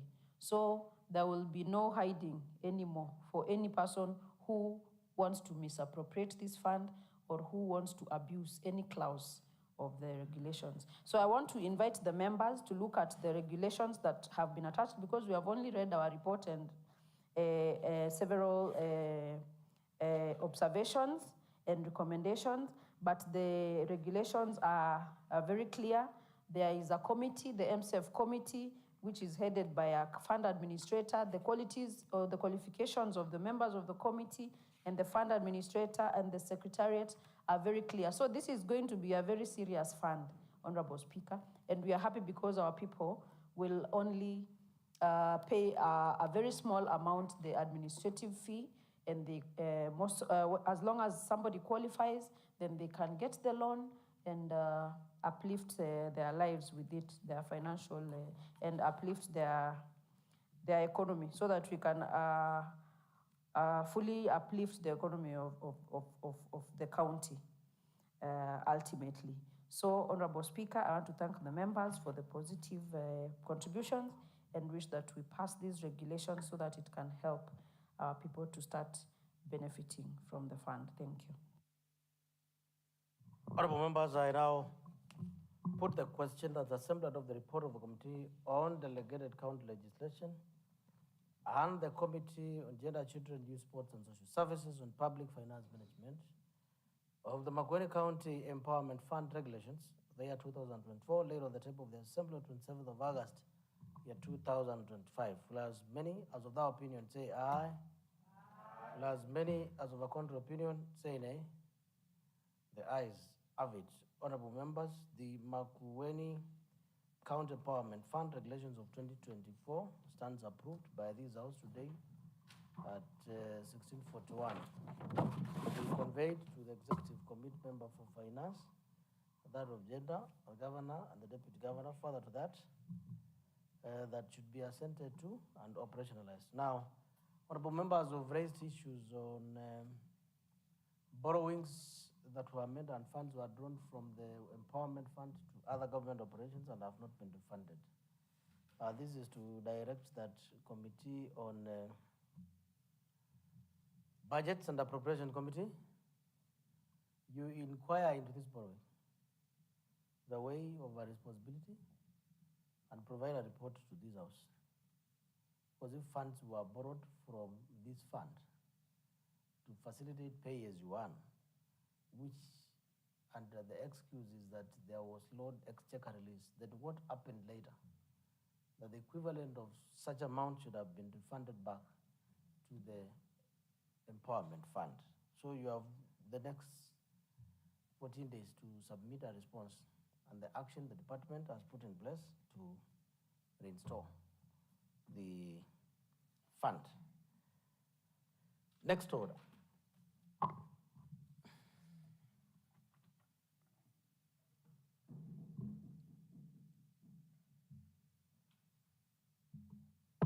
Well done, Chairperson and your team. Of late, you are very active on matters touching on children, matters touching on women, children, and youth somehow, and PWDs. Proceed, clerk. Order number 10, procedure of motion, waiving of notice period. Leader of the majority party.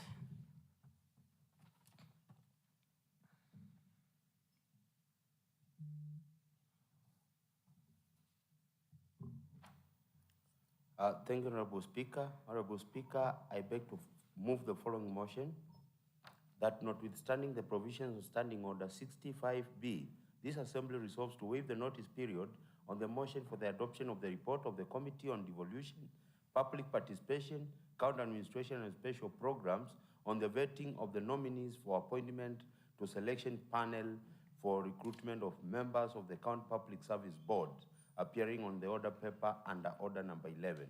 I call upon Honorable Francis Mutuku to second this motion. Thank you.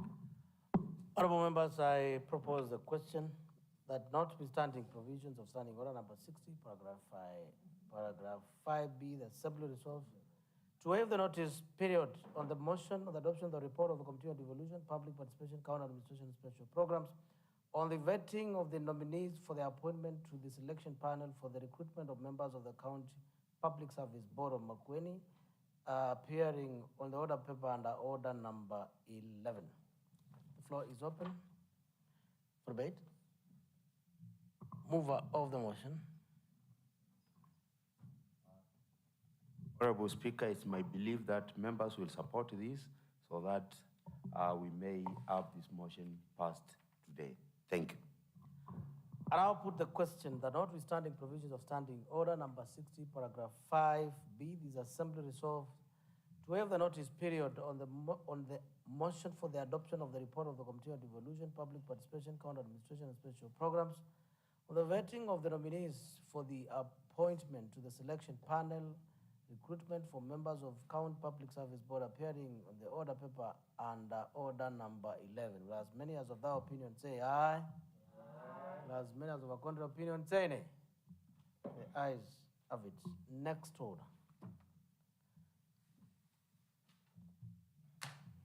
Order number 11, motion. The report of the Committee on Devolution, Public Participation, County Administration and Special Programs on the vetting of the nominees for appointment to selection panel for recruitment of members of the County Public Service Board. Chairperson, Committee on Devolution.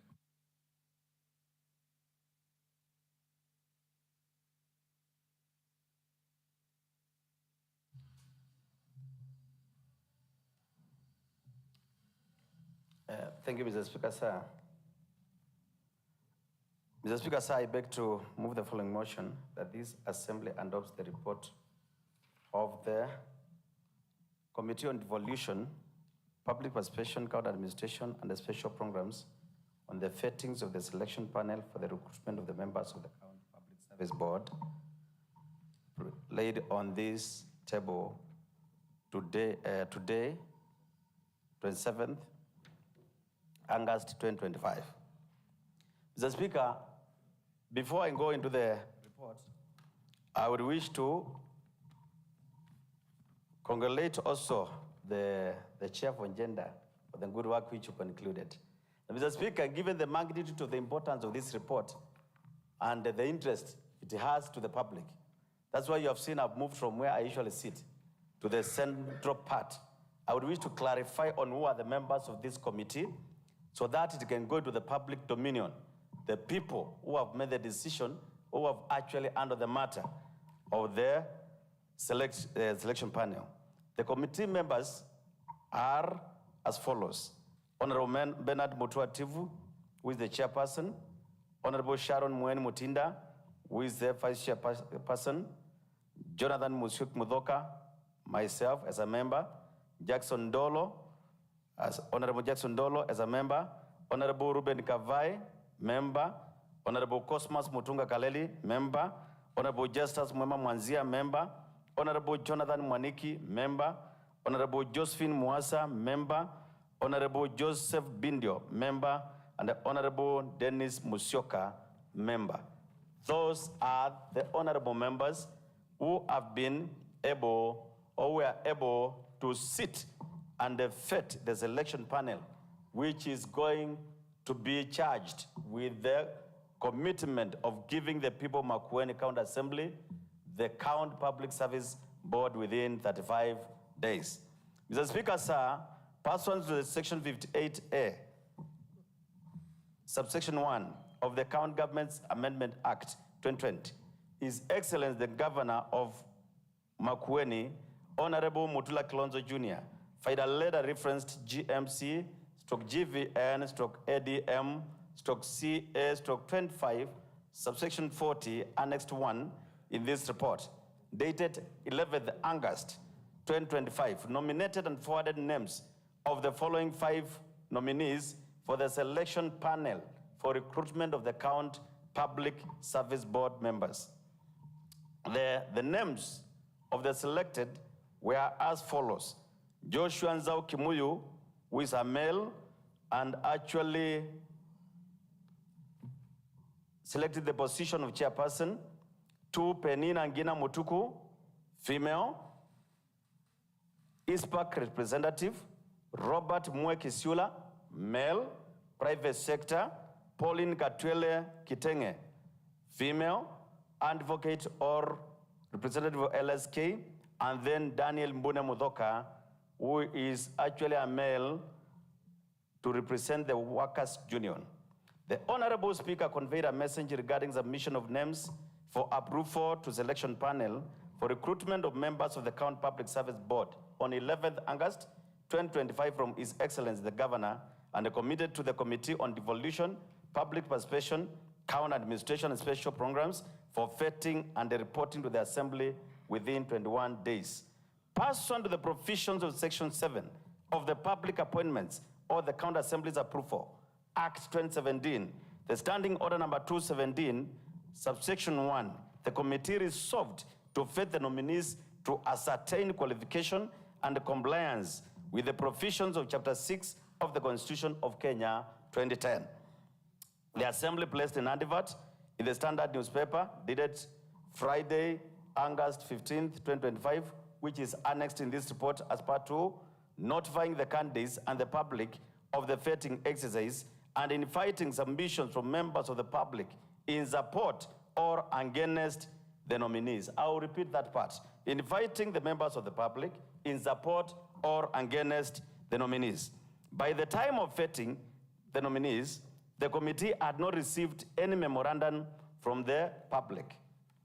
The Speaker, sir, the committee wrote to the Registrar of Universities and the EACC filed letters dated 13th August 2025, referenced Makueni, MKN, to present Makueni CA, ADM, 25, volume 3, 32 to 40, annexed part 3 of this report regarding authenticity verification of academic certificates, seeking integrity verification, and the clearance of the nominees seeking appointment to the commissions of chairperson and the members of the selection panel for recruitment of the members of the County Public Service Board. The committee further verified the ELB, KRA, and the good conduct certificates, as well as CRB of the nominees through online checkers to confirm their authenticity. The nominees were also requested to have failed the following original documents during the vetting day. That is identification documents, which is the valid ID, curriculum vitae, academic and professional certificates, membership to the professional bodies, if any, or sectors they represent, that's Workers' Union, the Law Society of Kenya, and ISPAC, where applicable. Mr. Speaker, sir, Section 58A, subsection 2 of the County Government Amendment Act 2020 provides that the selection panel recruitment of members of the County Public Service Board should consist of the following: A, chairperson, not being a public officer, one person from the private sector, an advocate of the High Court of Kenya, who is a member of the Law Society of Kenya, an accountant, who is a member of the Institute of Certified Public Accounts of Kenya, and one person from an association representing workers. The governor the governor shall, in nominating members to the selection panel, ensure that not more than 2/3 of the nominees are of the same gender. Mr. Speaker, as a part of the work of the committee members, we went ahead and analyzed each and every candidate in terms of competence, in terms of experience, of which I would like it to go to the public domain. And I would like to read, if you allow me, Mr. Speaker, sir, because this is very important so that every person, wherever they are, may understand what kind of caliber of the people we have within the selection panel. The candidate who was proposed as the chair is Bishop Joshua Zau Kimuyu. Bishop Joshua Zau Kimuyu is 55 years of age. Academically, he has a Doctor of Philosophy in Leadership and Governance, which is an ongoing at Africa International University. He has Masters of Arts in Theology, Master of Business Administration in Strategic Management, Bachelor of Theology, Diploma in Public Relations Management, Certificate in Roads Construction and Supervision, and above all, Certificate in Pastoral Ministry. In terms of experience, he has over 20 years pastoral ministry from 1996 to 2021. Currently a pastor in charge at AIC Ziwani and a bishop AIC area. Besides that, he's public relations officer at Scott Christian University and also assistant works officer. He has also worked as a assistant works officer at Nairobi City Council. That is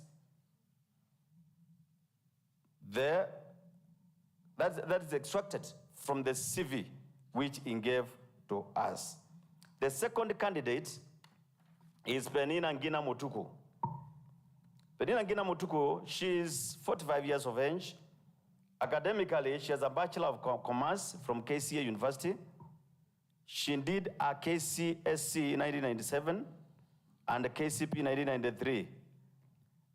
In terms of experience, she has been a managing partner in PAHM and a company, audit manager in DMK, Mother and Associates, loans collection supervisor, Universal Traders SACCO, she has also served there, assistant accountant in Kamba Christian University, and also audit clerk at Chalo Mulwa and the Kamba Advocates.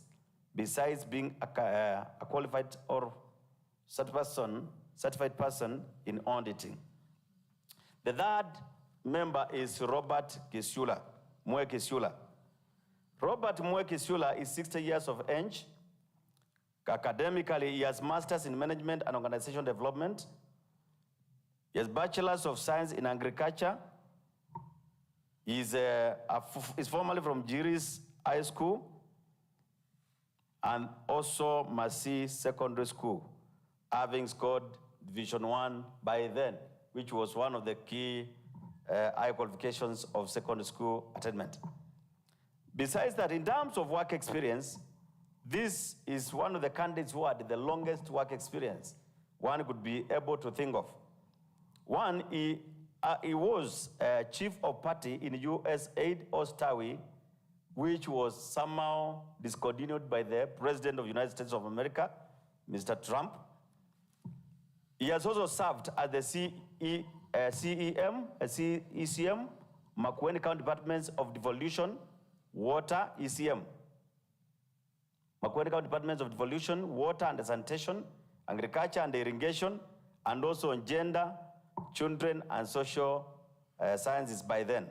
He has also served as the National Director, World Vision in Malawi from 2014 to 2016.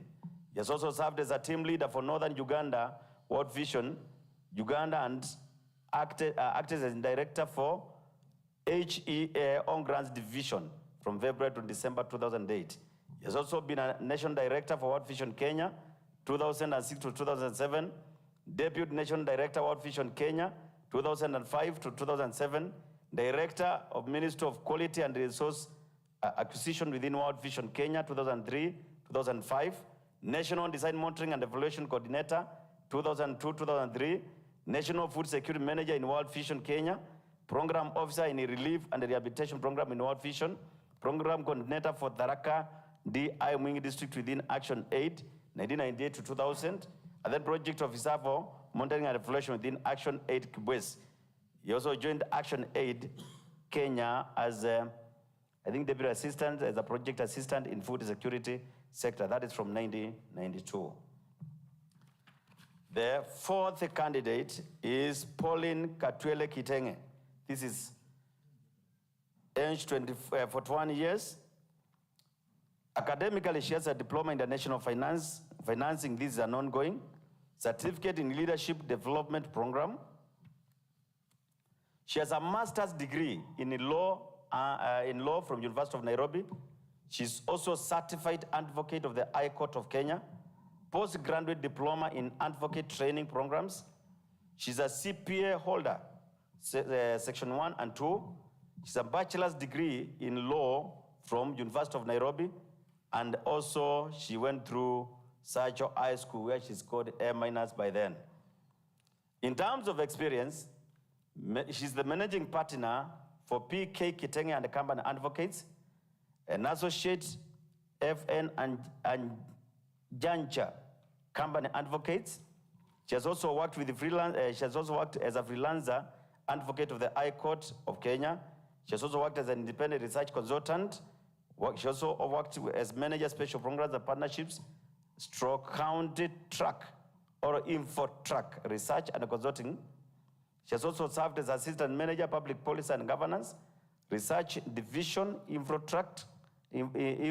track, research executive, info track, research assistant, Nyanja and Company Advocates, legal assistants, Oko and Company Advocates, tutor at Lord's Diplock Learning Center, legal assistant, again, Oko and the Company Advocate at Malindi, and finally, legal assistant, Wakaio and Company Advocates. Besides having served as board of director in several schools. The last but not the least,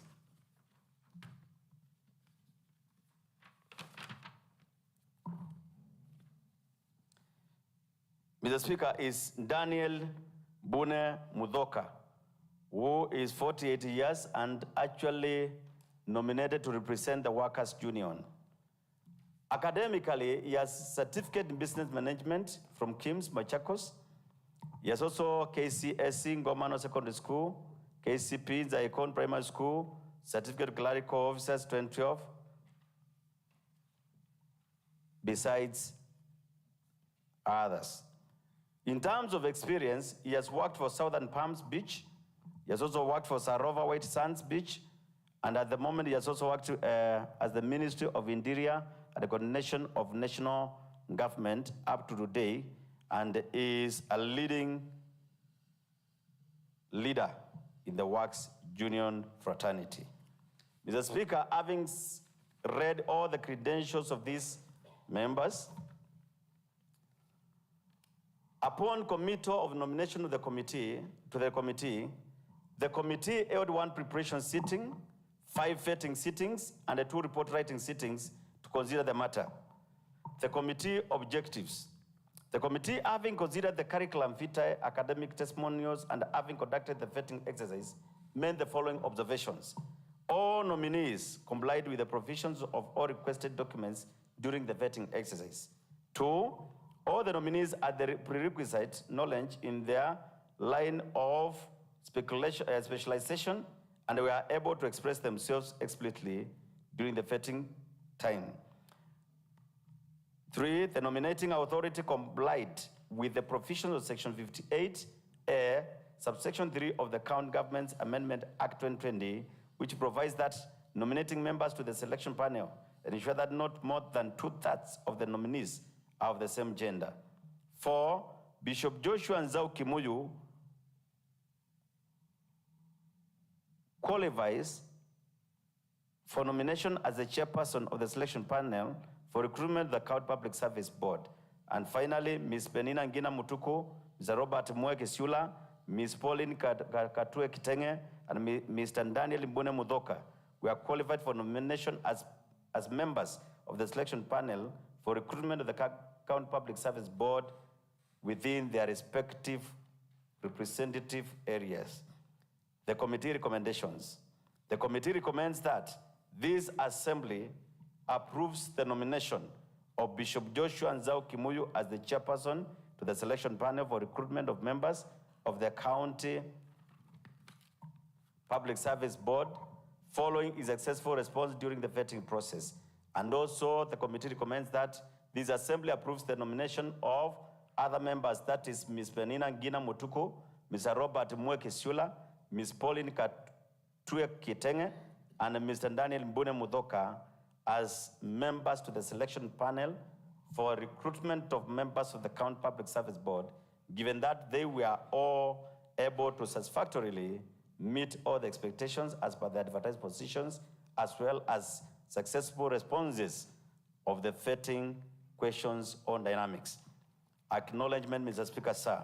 I take this opportunity to thank the members of the committee for their input and valuable contributions during the deliberations and the vetting of selection panel for recruitment of the members of the County Public Service Board. The committee also takes this opportunity to thank the offices of the Speaker and of the Clerk for the technical advice accorded to it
watu wa Makueni, kwa vile kuwakagua kwetu sio hati kulikuwa ni kwa manufaa kwa sisi, ilikuwa iwe manufaa kwa watu wa Makueni. Pia nasema asante kwa ofisi ya Bwana Spika kwa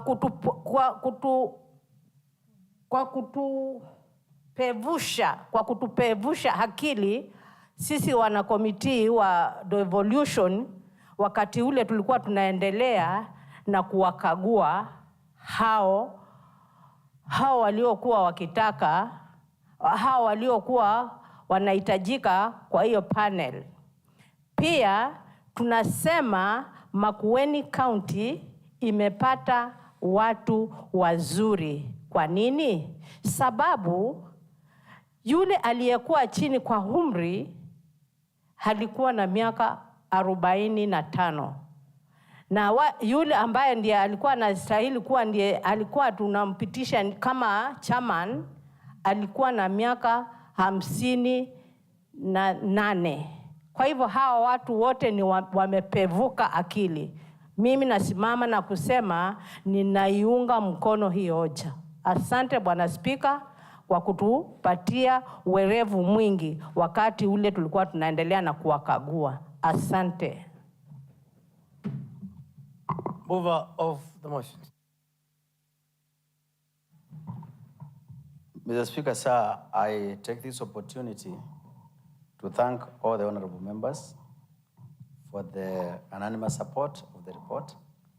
And I am totally convinced our Honorable Governor, His Excellency, Mudula Kilonzo Jr., will succeed in his objectives of getting a good County Public Service Board, which is going to be engineered by this selection panel. That means you'll have no excuse than to deliver to the people of Makueni as a whole. Thank you once again. Honorable members, I now put the question for vote. Clerk, do we have quorum?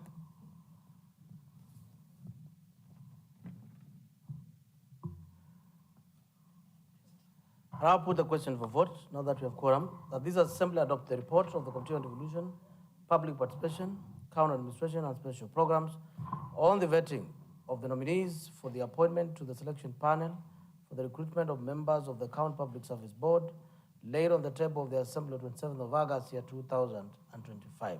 Will as many as of that opinion say aye? Aye. Will as many as of a contrary opinion say nay? The ayes have it.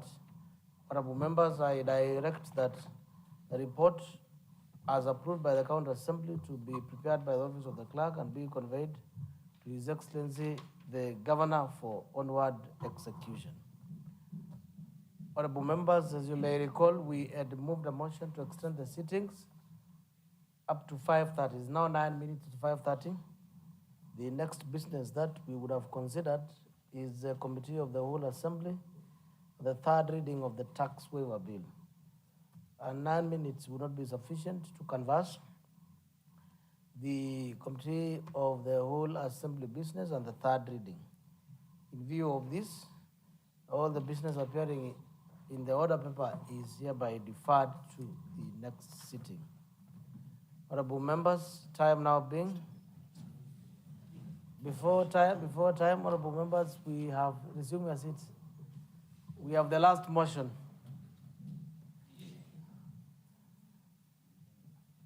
Was a way of allowing members to stretch.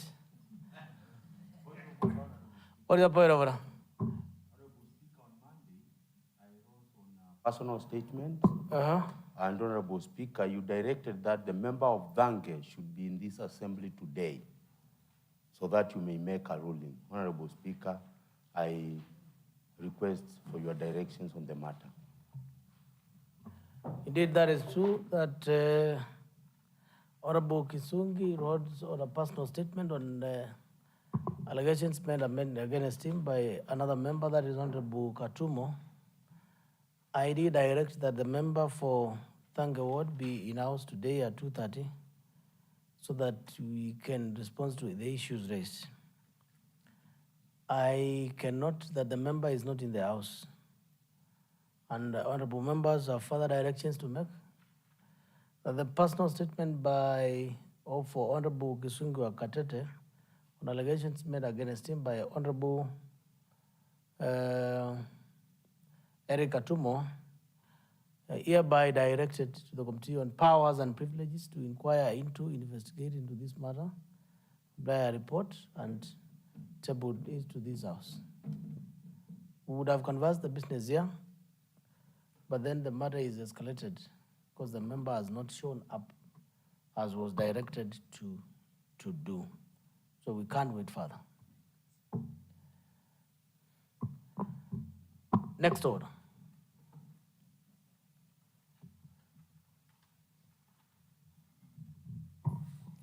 Order number 19, adjournment motion in accordance with the County Assembly calendar, regular sessions 2025.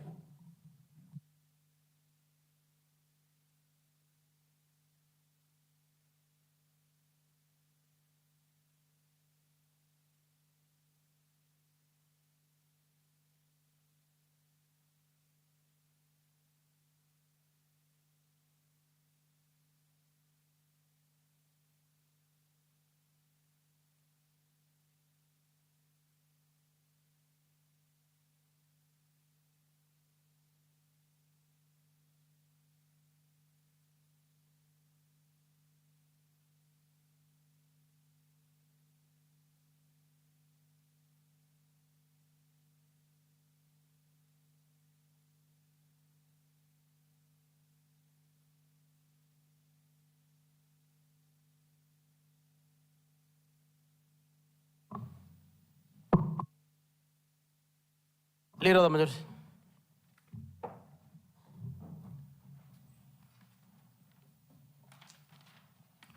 Thank you, Honorable Speaker. Honorable Speaker, I beg to move the following motion. That pursuant to the Standing Order 31-3, this Assembly adjourns from today, Wednesday, 27th August, until Monday, 29th September 2025, in accordance with the County Assembly calendar, regular sessions 2025. Honorable Speaker, as members are aware, we are proceeding for this recess of about 4 weeks. Honorable Speaker, I believe it's a working recess. It amounts to 4 weeks, Honorable Speaker, and it's a working recess. Our mandate does not end with the assembly or with the plenary sittings. We also have a mandate to be on the ground, work with our people, and also try to gather as much legislative information as possible. We shall also have public participations, we shall have oversights, and we shall have reports, committee sittings, and things like that. So, Honorable Speaker, I encourage the members to participate in those activities slotted for the recess. Honorable Speaker, I also request the members to touch us all during this recess period. It's very important. Our country is under a lot of distress due to mismanagement at the national level, and we know that so many people are stressed. So touch us all wherever you reach, make somebody happy, and God will bless you. So, Honorable Speaker, I call upon Honorable Josephine Mwasa to second this motion.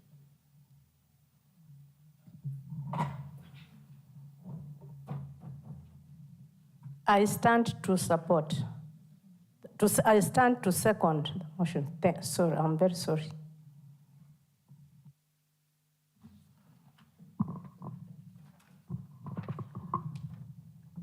Honorable members, I now propose a question that pursuant to the Standing Order number 31, paragraph 3, this Assembly adjourns from today, Wednesday, 27th of August, until Monday, 29th of September, year 2025, in accordance with the County Assembly calendar of regular sessions of the year 2025.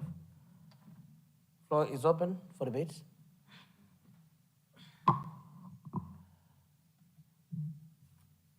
Member for Ilima Ward.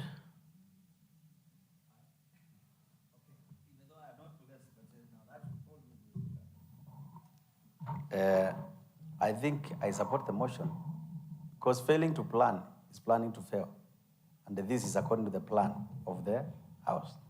In this context, we've worked, we've passed a lot of business here which is very important, like the one which was moved by the Honorable Chair for Gender, the business which I've also moved here, the one which was moved by the Honorable Chair for Health, and all this is a lot of work. It means people have really burned the oil throughout the night for the sake of bringing resource to this House. In this context, rest is also equally good, even though it's not really going to be rest, because also back at where we come from, the ward members are also waiting for us so that we can give them service. I think it's like the journey has started. For the life of MCS, there is no rest. It's a full cycle, which moves from Monday to Sunday. Given that you have to receive people in your homes, in your offices, and help them to settle their matters which are really pinning them. Thank you, Mr. Speaker. Elizabeth Muthikemuli, Honorable. Thank you, Honorable Speaker. I also rise to support this motion. In that, Honorable Speaker, it is going to be good, especially for the quorum makers of this House, to go and rest and relax, and also to implore on those who have not been coming.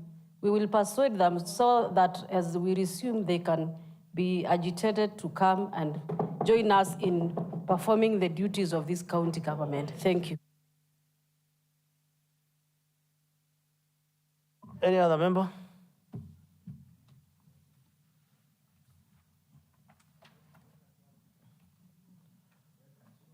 Mover of the motion.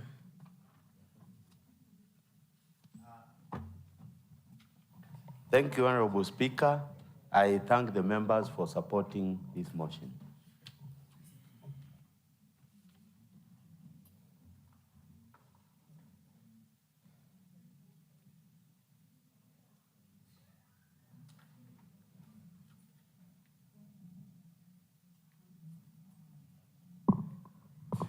Honorable members, before we adjourn, as you may recall, a question shall not be put on a day of adjournment because when we were approving the calendar, we voted on it. I wish to refer you to provisions of County Governments Act, Section 9, the role of members of the County Assembly. A member of the County Assembly shall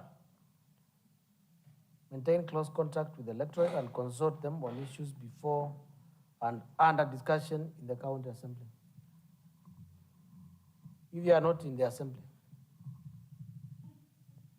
how will you know that there are things that you need to go to discuss with your people related to the business that is under consideration by the County Assembly? B, present views, opinions, and proposals of the electorate to the County Assembly. You can't present in funerals and church. You've been destined to come here to present those views in form of motion statements, questions, and debating. And 3, attend sessions of the County Assembly and its committees. So if you are not then attending to the sessions and the committees of the County Assembly, which role? D, provide a linkage between the County Assembly. Order member for Lima. Provide a linkage between the County Assembly and the electorate on public service delivery. Again, you are a linkage between the County Assembly and the electorate and service delivery, which is executive. So you can't operate without participating and acting in the County Assembly. And E, extend professional knowledge, experience, specialized knowledge to any use for discussion in the County Assembly. Where is Arambi? Where is merry-go-round? So the law tells you that you have to be here anyway, whether you like it or not, to execute your duties. It will start with taking views from public gatherings, but you must present them before. In view of this, I want to commend and congratulate members of the County Assembly who have tried as much as possible, despite their busy schedule, on personal, official, to implement provisions of Section 9 of the County Governments Act. and in particularly members seated in this house who have indeed made it happen, considered the business before us for the interest of people of Makueni County Government. Feel commended for executing your constitutional mandate.